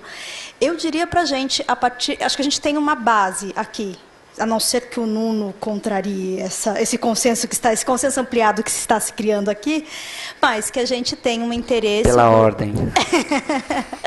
A gente tem um interesse, sim, comum e me parece consolidado pelo jornalismo, se não como esse arauto, né, que era na sociedade, mas como uma linha, uma guia, até para dizer o que não é jornalismo, para poder comparar o jornalismo com esse blogueiro é jornalista, não é, esse comunicador, enfim, como é que ele se posiciona, mas a gente tem uma linha, uma guia que me parece que é clara e comum, não temos muita dúvida disso, me pareceu. A disciplina do direito como legislação, como campo jurídico, assim como o direito da comunicação e da informação, também me parece, estamos fechados. E não dissemos isso abertamente, mas liberdade me parece que será um tema bastante em pauta a partir do dia 1º de janeiro de 1964, né? Que começa agora, depois do dia 31 de janeiro de 2018, ou 31 de dezembro de 2018. 64 ou 84? Você acha que é 68? Enfim, 84. 84, bom, pode ser também. Então, a partir disso, a minha proposta seria de que a gente, ou agora, começasse a esboçar, ou que a gente, de fato, marcasse uma reunião mais de trabalho e pensasse numa temática comum do grupo. Como é que a gente, como grupo, poderia pensar? E aí eu vou vou usar um exemplo só para fins didáticos. Vamos pensar, então, em organizar um livro no ano que vem, em que a gente vai discutir o papel do jornalismo, do direito e da liberdade 2018-1968, né? Essa transição aí temporal que talvez a gente faça, e a partir disso a gente tenta correlacionar isso com as nossas pesquisas e interesses, mas eu acho que talvez se a gente tivesse um objetivo comum, um projeto comum, a gente conseguisse dar mais concretude para os trabalhos do grupo. E eu acho, o meu voto, já vou fazer um lobbyzinho, seria para que a gente trabalhasse uma relação jornalismo-direito, mas no sentido da cobertura de alguns fatos judiciais. Então, talvez até escolher alguns fatos ou passados, ou enfim, mais recentes, mas será que a gente não poderia ter discussão? Eu vejo uma discussão sendo possível em cima da Lava Jato, por exemplo. Sim. De onde é que a imprensa pode ter ferido os direitos de cada um? Como é que isso foi feito? Que disputas foram feitas em cima dos próprios julgamentos? Para mim, interessaria que foi que se formou justamente nessa outra instância. Foi tudo virtual, gente. As redações assistiam os julgamentos pela TV.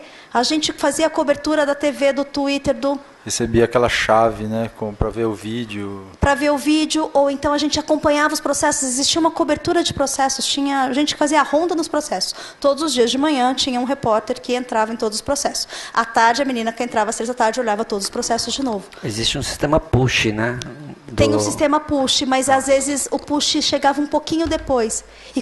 E quando você está falando de online, esses segundos... Não, os caras que ficavam com essa tarefa eram algo, era aterrorizador, era aterrorizante. Próximo de ter alguma decisão do Lula, por exemplo, sério, tinha uma pessoa, uma criatura humana, que só estava ali olhando o sistema. E dependendo se a gente tivesse alguma dica de que horas ia sair essa decisão, então... né? E aí tem um estudo que esse meu ex-orientando fez sobre publicidade processual, presunção de inocência na cobertura da Lava Jato, o caso do Lula. Então... fez um TCC incrível. Que legal. E a gente podia chamar ele. Ele estava trabalhando na cobertura da Lava Jato no Globo. Porque isso muda... Exato. Então, assim, eu acho que a gente talvez pudesse... Então, essa é a minha sugestão. Eu teria 2 sugestões de projetos, entre aspas, para o grupo o ano que vem. Uma seria a gente escolher uma temática que todos concordássemos, que achássemos que todos podíamos trabalhar. Em cima deste paradigma da dimensão jurídico-moral que tem dentro do seu projeto, eu acho que a gente tem que trabalhar linkado a isso. para poder pensar em um produto, seminário, alguma coisa final, só para dar um pouco mais de objetividade. Eu não sei vocês. Eu tenho dificuldade se eu não tenho deadline. É uma questão pessoal. Fica mais perto. Já baixa o jornalista, né? Já baixa o jornalista, já vê uma história aí. Mas eu acho que tem uma história que é a seguinte, que é isso que a Karina falou, por exemplo. Aí, vamos supor, essa história dessa mobilização industrial de redação, que a gente viu, realmente, você tomar furo no caso da Lava Jato era inconcebível. Você deve ter mobilizado uma mão de obra para acompanhar. Um amigo meu mudou para Curitiba, as pessoas se mudaram para Curitiba, você passou a ter correspondente em Curitiba. Das redações, exatamente. Aí, por outro lado, você teve a própria criação do Jota. O Jota é um dos poucos grupos de jornalismo que ganha dinheiro hoje, porque passou a acompanhar STF, Justiça. Os advogados da Lava Jato começaram a ganhar muita grana. E aí o jornalista passou a fazer esse tipo de trabalho. Então. E aí você começou a ter essa cena muito interessante de transformação do jornalismo, né? Essa operação industrial de apuração Lava Jato, muito... Microfone, por favor. Só tem um.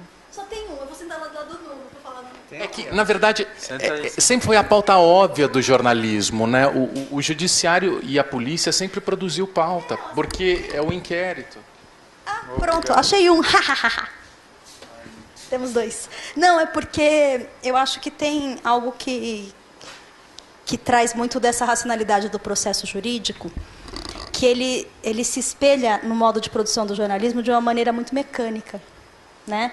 E aí fica mais fácil, entre aspas, que isso se operacionalize, porque você tem uma redução das redações e não te digo uma queda na qualidade do profissional do jornalismo, mas o jornalista passa a ter menos condições de fazer um processo. Eu tenho uma palavra de ordem, que é o seguinte: eu não estou discordando de maneira nenhuma. Eu ainda queria ouvir o Alexandre, se ele tiver algum comentário para fazer. E eu também queria fazer minhas considerações. Eu acho que a gente poderia, e eu acho que isso que você está falando... Nosso colega também, se quiser comentar alguma coisa. E eu acho que tem, antes de você, Karina, falar, eu queria só a gente dar uma orientada aqui.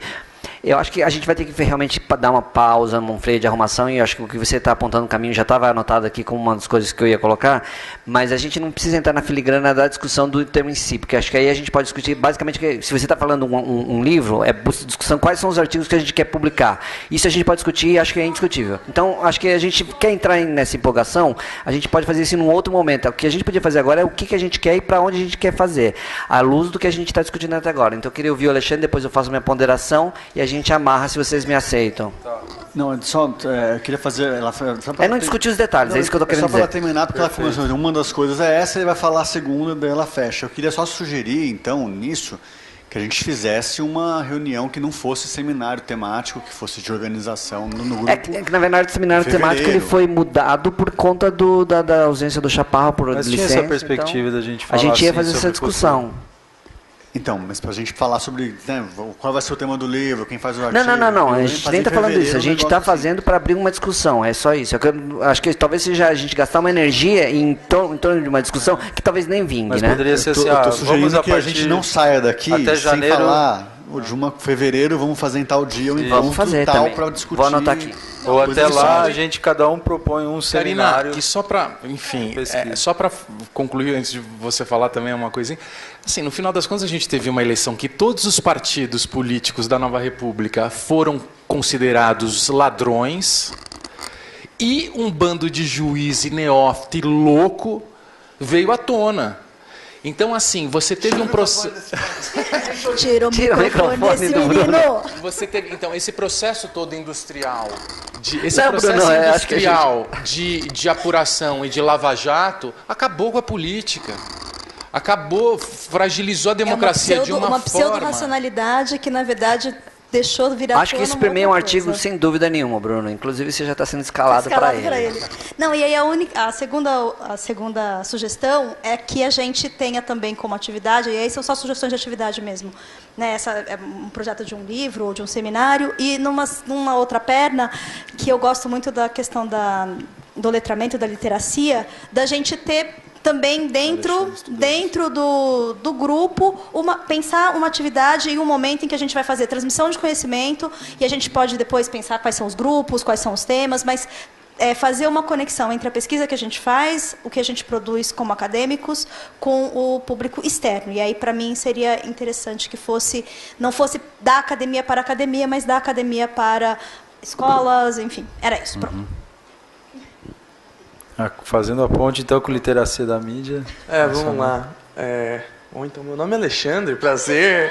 Eu já te conheci, mas eu tinha esquecido seu nome, me perdoa. Tudo bem, não tem problema. É que eu estive fora esse ano aí, estava no intercâmbio e tal, então eu não pude acompanhar muito o grupo.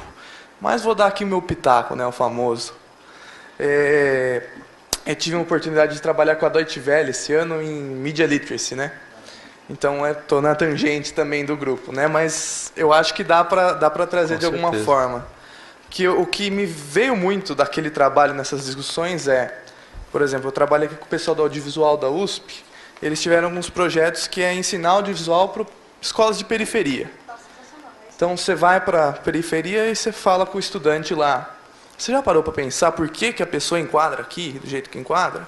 E o que ela não está mostrando?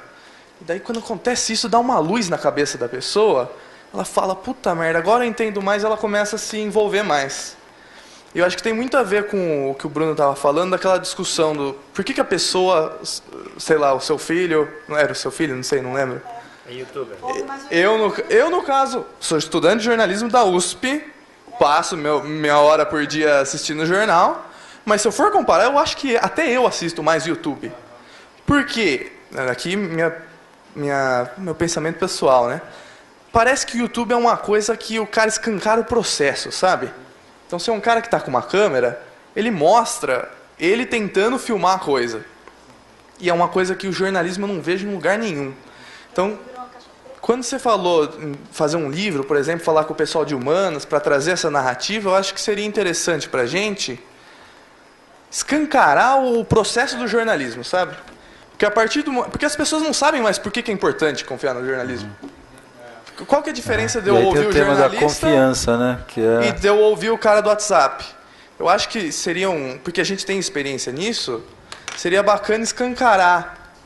Por que você devia confiar no jornalista ou no cara? Escancarar os processos. Isso. Sei lá, da pública, de alguém. Eu acho que isso seria... tudo a ver. Pra gente é tão... Jornalismo e confiança, então tema. Porque Vamos deixar o Alexandre falar? Não deixar o Alexandre... Não, mas acho que é isso mesmo. A gente tem que escancarar para todo mundo como que a gente produz isso, entendeu? E eu acho que a gente produz muita coisa bacana que se daria super bem com isso. Fala no microfone, Bruno, o microfone. Ele não quer mais registrar. Ele não quer falar no microfone? E aí está um tema, rapidinho, é um tema forte que é jornalismo e confiança. Jornalismo, confiança e literacia do jornalismo, né? Que eu acho que tem muito a ver com o que você falou, com o que a Honora O'Neill trabalha, que é essa ideia de que, olha, para você conseguir confiança, você tem que demonstrar sua vulnerabilidade. E aí o jornal, que ele mostra como que ele fez a matéria e tudo, ele vai dar condições para você confiar ou não, porque se você não sabe como aconteceu, você não tem uma fonte de avaliar, você não sabe. Então, não confio no jornalismo, não confio no advogado, não confio no mecânico. Na verdade, né? O jornalismo foi um alto-falante. Bruno, fala no microfone. É porque o Ben-Hur está ouvindo. Na verdade, virou um processo de apuração e investigação público. Né? O jornalismo simplesmente permitiu que houvesse, né, um processo público de apuração e investigação e, na verdade, um julgamento público. Então, tem todos esses filmes americanos de Watergate, não sei o quê. Na verdade, nesse caso, o jornalismo era só um meio do judiciário trabalhando e com novidades. Era e um quase monte mais um canal, né, de reprodução. de reprodução do judiciário, é uma caixa de ressonância do judiciário.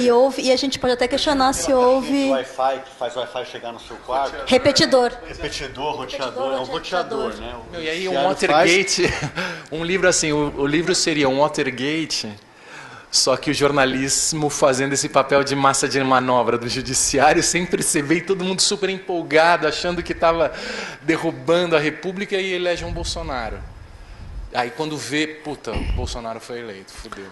E a gente não estava percebendo. Olha, eu queria fazer uma intervenção agora, que não é minha ainda, mas é do Ben-Hur. Como ele está no outro lado da linha e ele postou aqui no grupo, eu queria ler. E ele fala que não é bem uma discussão do projeto, mas de contato com outra instituição de pesquisa. Assim como o Vitor estava comentando agora, ele está sugerindo o contato com o POJOR, que é o Programa de Pós-Graduação do Jornalismo da UFSC. E ele diz, tal como houve essa aproximação do programa da UFBA, sugiro estabelecermos contato com o programa de pós-graduação do UFSC, que foi o primeiro dessa retomada dos anos 2000 quanto à formação específica em jornalismo no mestrado e doutorado. De minha parte, eu poderia colaborar no contato por conhecer o grupo, uma vez que fiz o mestrado por lá. Linhas de pesquisa do pós-jor são jornalismo e cultura e sociedade, linha 1, né? Linha 2 seria tecnologias, linguagens e inovação no jornalismo. Creio que há temas interessantes a nosso grupo de pesquisa, como a influência da ética hacker no jornalismo, que haveria interessantes colaboradores no UFSC. Sem contar também que seria interessante chamar o professor Francisco Caran, que tal o professor Butti é referência obrigatória para discutir ética e imprensa, e é mesmo. Gosto muito do uso que ele faz do conceito da razão cínica via Peter Sloterdijk,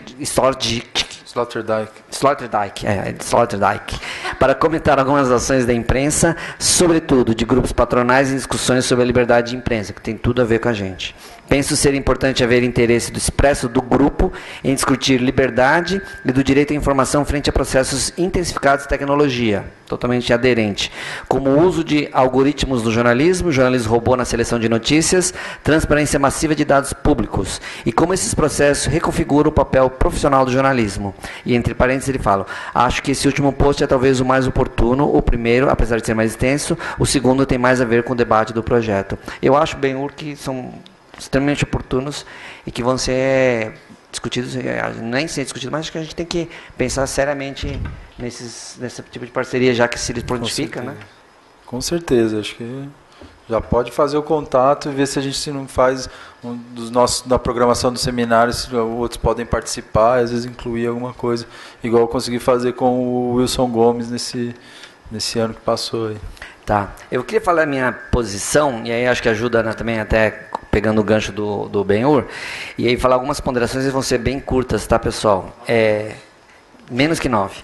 Bom, primeiro que eu queria falar que a gente tem que registrar a baixa presença no dia de hoje, que o grupo é maior, mas ela não teve grande presença, talvez pelo final do ano, mas a gente tem que reiterar que é importante que a gente esteja aqui presente, né? Enquanto grupo. Eu sou, por exemplo, doutor formado, então eu até podia estar fora daqui, enquanto que a gente está participando do doutorado, etc., devia estar mais presente. Eu estou só puxando a orelha porque eu acho que é importante as pessoas participarem. Então, eu acho que a gente deveria criar um sistema de sistematizar, alguma coisa que sistematize a nossa presença, a nossa participação no grupo, de forma que a gente realmente funcione como grupo. Porque da forma como a gente está atuando, ele funciona de forma muito esparsa, e isso acaba, não sei se isso é desmotivador ou não, mas em cima da hora todo mundo arruma uma coisa do tipo, hoje eu não posso, hoje não dá. Eu acho isso ruim, prejudica a qualidade dos nossos trabalhos. Eu acho que a gente tem que meio que tá acertado, as datas são todas pré-estabelecidas, tá agendado, bloqueia a agenda. Desculpa, isso. Mas eu acho que é um compromisso. Que é a coisa do, como, sei lá, o grupo de quadrinhos, toda primeira sexta-feira do mês, toda última sexta-feira do mês tem um encontro lá, tal horário e tal. O pessoal manda o material antes, qual que vai ser o seminário e tudo. E a gente programa isso no início do ano. Isso é ótimo, porque eu vou falar assim, quando eu fiz todo o meu processo de doutorado, mesmo mestrado, quando a gente ainda não tinha um grupo, ter um grupo que a gente pode discutir os nossos projetos, os nossos capítulos, a nossa produção, enquanto a gente está fazendo, é tão bom e tão rico, que é o que a gente está discutindo aqui agora. Então, às vezes, a gente pode pegar um tempo desses encontros para a gente fazer a discussão em cima dos trabalhos, de tal maneira que a gente vai fortalecer a nossa produção acadêmica individual. Então, acho que um dos motivos da existência de um grupo de pesquisa é também para isso.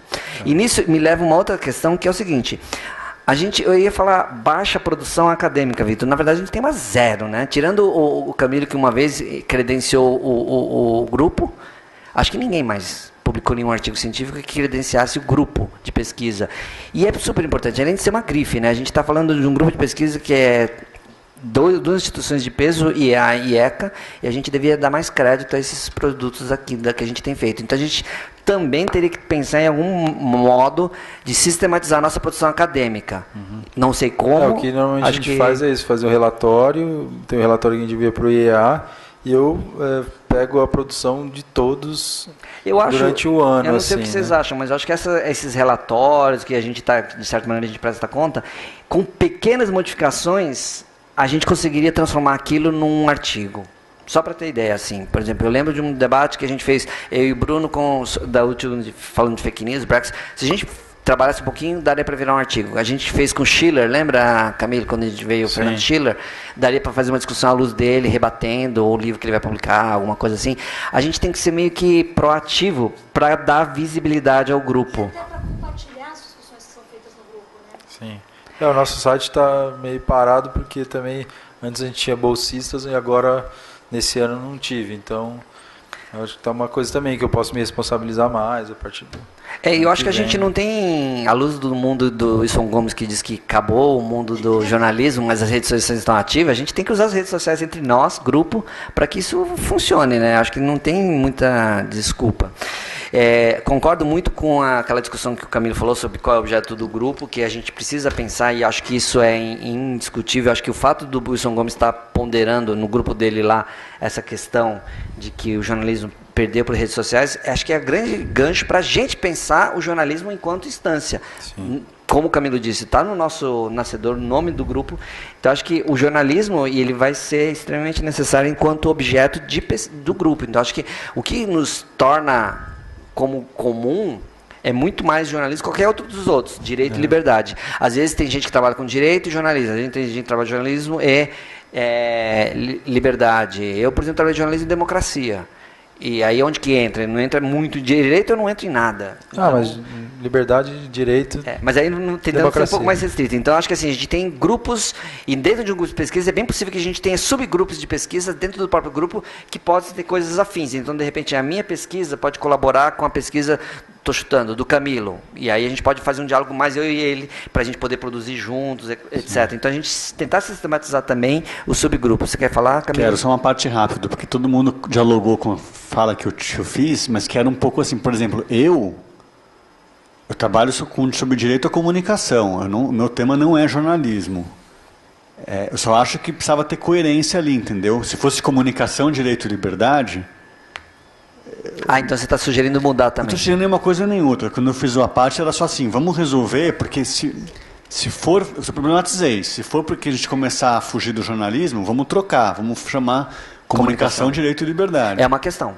Mas eu acho que não, acho que não. Então, daí é só isso que eu estou querendo colocar. Eu não fiz a defesa enfática.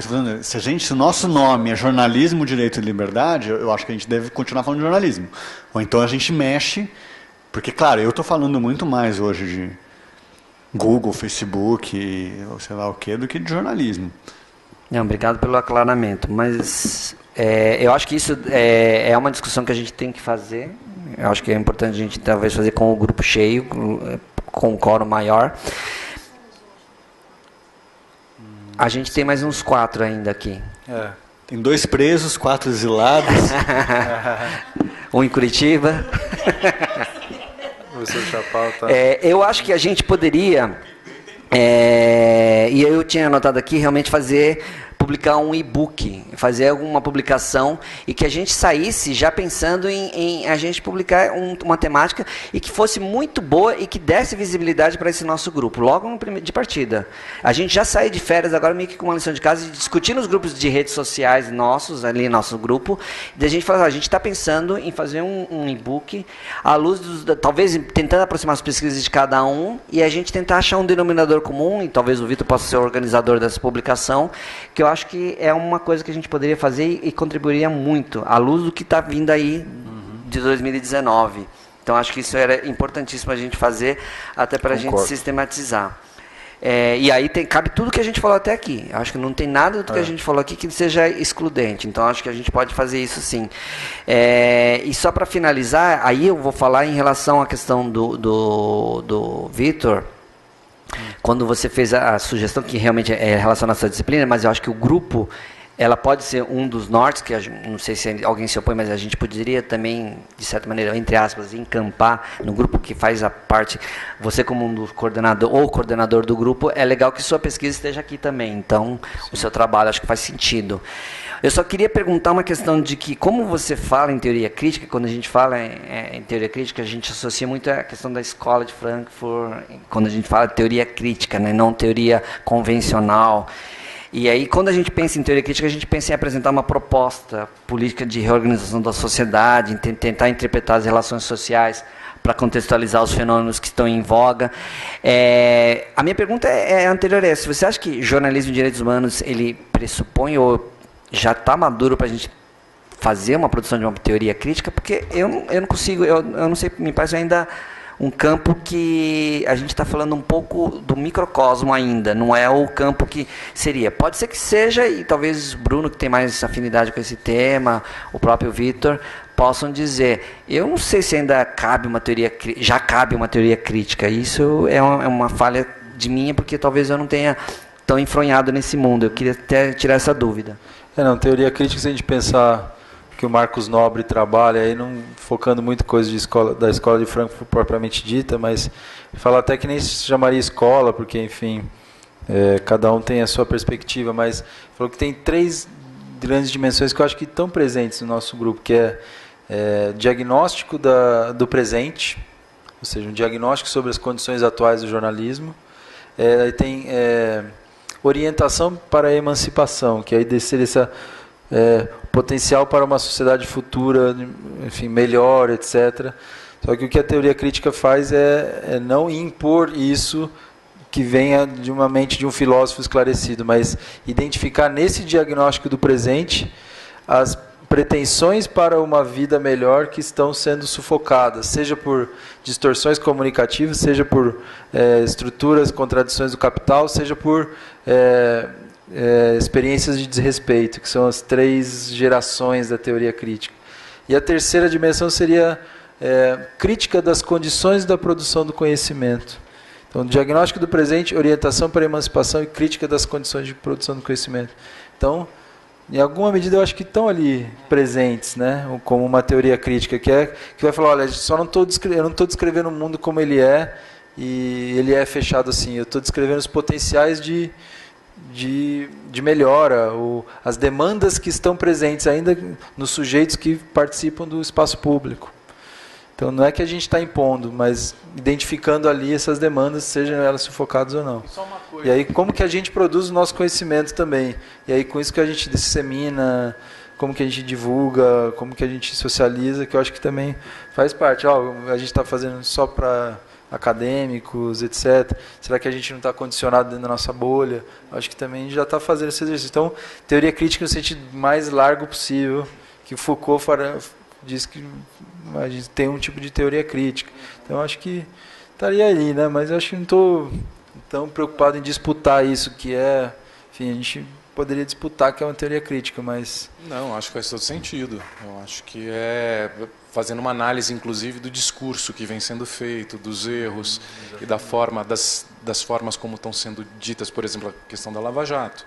Sim. É isso que a gente está criticando, como é que o jornalismo embarcou num tipo de produção, de discurso que acabou destruindo a política, fragilizando a democracia, não deixa de ter essa perspectiva de teoria crítica. Né? Agora, só uma coisa de direitos humanos, Eu só acho que, quando a gente fala em direitos humanos, a gente está assumindo, de alguma forma, a nossa concordância com uma democracia liberal, porque os direitos humanos é uma discussão liberal, a partir de uma discussão de democracia liberal, que é os direitos individuais de uma forma geral. E eu não sei se é isso, ou se quando a gente fala em direitos humanos, a gente pensa em segurança pública e violência policial. Então, às vezes, quando se fala em direitos humanos, e os direitos humanos está vinculado a uma discussão de direitos dos indivíduos e voltados a uma democracia liberal, tudo mais, moderna e tal. Mas muitas vezes, quando as pessoas falam de direitos humanos, elas estão falando mais em violência, em segurança pública e em excesso do Estado e tal. Do que... eu acho que daí a gente entra mais na questão de direitos humanos com os direitos humanos ligados a esse campo do jornalismo e da comunicação. E aí tem, desde acho que, enfim, de direitos humanos liberais e tal, dos direitos fundamentais do indivíduo, e aí, enfim, de comunicação ou não, mas também, enfim, sociais, acho que direitos humanos já pensando nessas outras gerações, né? E aí acho que principalmente esses que o jornalismo, ao fazer o seu bom papel, realiza. Né? Direito à informação, liberdade de expressão, de direito à privacidade, sigilo de correspondência, enfim, todas essas questões. E aí eu acho que cabe a gente também localizar o debate. Eu queria fazer uma pergunta para o Vitor e para os demais. Se faz sentido aquela proposição da Karina, que é minha também, da gente pensar já em elaborar um e-book logo, uma publicação, e a gente já sair como lição de casa? Total, eu concordo plenamente. Eu acho que a gente podia atrelar isso a uma programação de seminários mensal e não mais 2 por semestre, que é uma coisa que realmente dá umas, o grupo parece que se liquefaz e se une naquele momento de seminário. Então eu acho que se a gente estabelece uma data mensal para se encontrar, e aí a gente preenche esse cronograma no início do ano, o que vai ser em cada dia, com a contribuição de cada um se responsabiliza por organizar esse seminário, e aí de lá sai um capítulo para o livro. Eu acho que Camila, você ia falar? Proposta.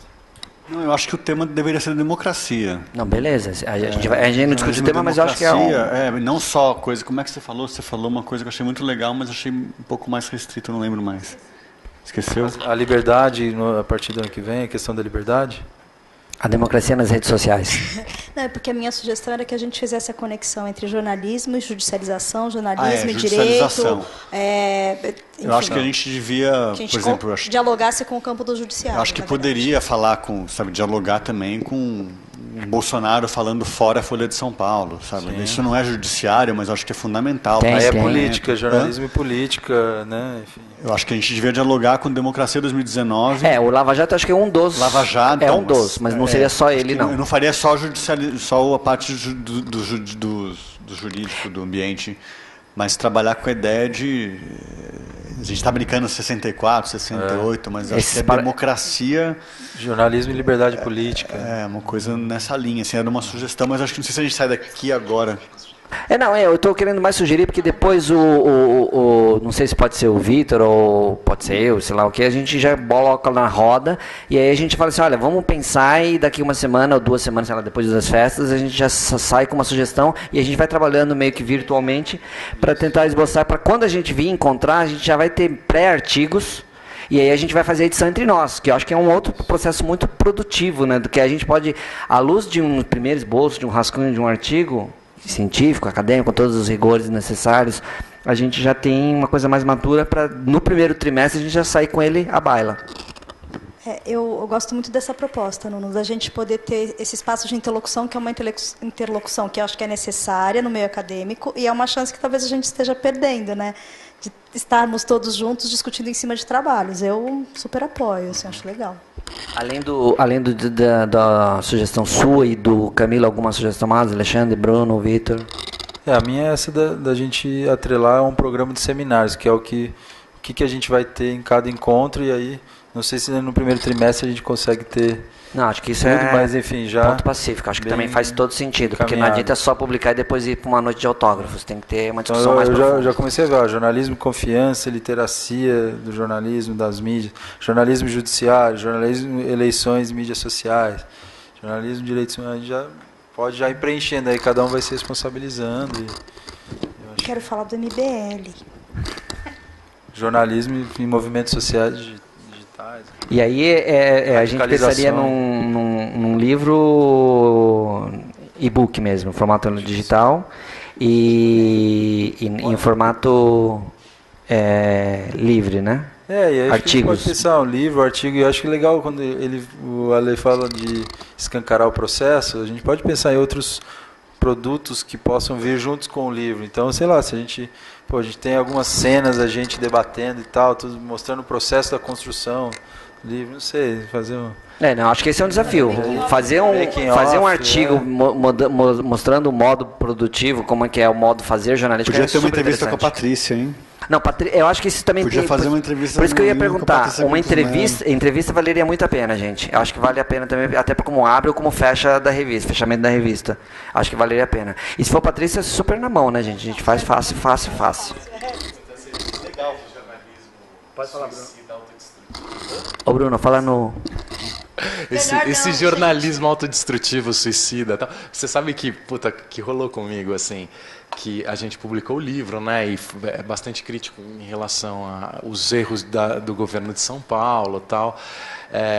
E assim, a gente quis publicar antes porque a gente achava que o Alckmin ia ficar forte, então seria uma forma também de debater e de criticar, tal. Só que daí começou a crescer o Bolsonaro. E começou a crescer e se fortalecer. E aí eu fiquei pensando, que bosta. Que merda. E agora como eu faço? Não, aí, cara, eu falei, o Alckmin é o cara bacana e o Bolsonaro é um filho da puta. Ô, Bruno, tá sendo transmitido. Ah, tá. Não pode falar palavrão. Porque a gente não pode falar palavrão. Fudeu, então, daí você fala, cagada minha. Nossa, tá vendo? Erramos. Daqui a pouco eu ia aí você vê o Alckmin, ele não entrou na baixaria na eleição presidencial. Minha sugestão é o Bruno ser o blogueiro do grupo de pesquisa. Blogueiro não, o youtuber. A gente tem que inaugurar uma página do youtuber e o Bruno é o pode ter. Não, eu quero perguntar. A gente pode ter um YouTube, assim, a gente pode fazer a explicação da pesquisa acadêmica paralela. Acho isso muito legal. A outra proposta que a gente tinha. Isso é o futuro, por favor, gente, façam isso. Vamos pensar ali. Eu acho que a outra proposta tinha um pouco mais tradicional, da gente fazer uma série de filmes sobre jornalismo para discutir. E aí também colocar isso no cronograma do grupo e lá na ECA. Fracassada, assim, mas daí, sei lá, a gente assiste o processo, a gente para pensar isso, né? Acho que tá tranquilo, né, gente? Daqui por diante a gente tem coisa. Deixa eu fazer uma pergunta prática aqui. Esse grupo se comunica por outro de e-mails ou não? Não, tem o JDL Google Groups. É um grupo Groups. Ah, bom. Não, mas a gente está com um grupo de WhatsApp também, talvez você não esteja. Então me põe lá, sim. Faz favor. Mas acho que a gente tem que trabalhar também no JDL Google Groups, lá que é onde dá para também, enfim, trocar arquivos e tudo. Primeira quarta-feira do mês, última quarta-feira do final. Uma vez por mês. Isso, eu também acho. Acho ótimo. A fofoca do Jota aí, vai, Karina, agora que já tá acabando. Não, o microfone tá aberto. Bom, pessoal, então acho que a gente meio que finaliza. Pode ser a última quarta-feira do mês, primeira do mês. Finalizando, né, Sim, Vitor? Finalizamos então. Vou agradecer aí de novo a presença aí de vocês, foi muito legal. Aí vou ver como está o Chaparro também, para a gente, de alguma forma, também tentar, acho que inserir, tem uma discussão bem interessante que ele traz, né, e não é isso para tomar o lugar de todas as pesquisas do grupo, mas para ser uma das pesquisas, e aí vem em que medida a gente pode trabalhar. Ele quer mapear onde estão os jornalistas, quer trabalhar também com essas questões, tem outros alunos também de pós, eu acho que a gente tem que ir incentivando isso. Joia, gente, muito obrigado então, agradecer aos colegas do IEA, foi muito bom aí o debate, valeu, até a próxima.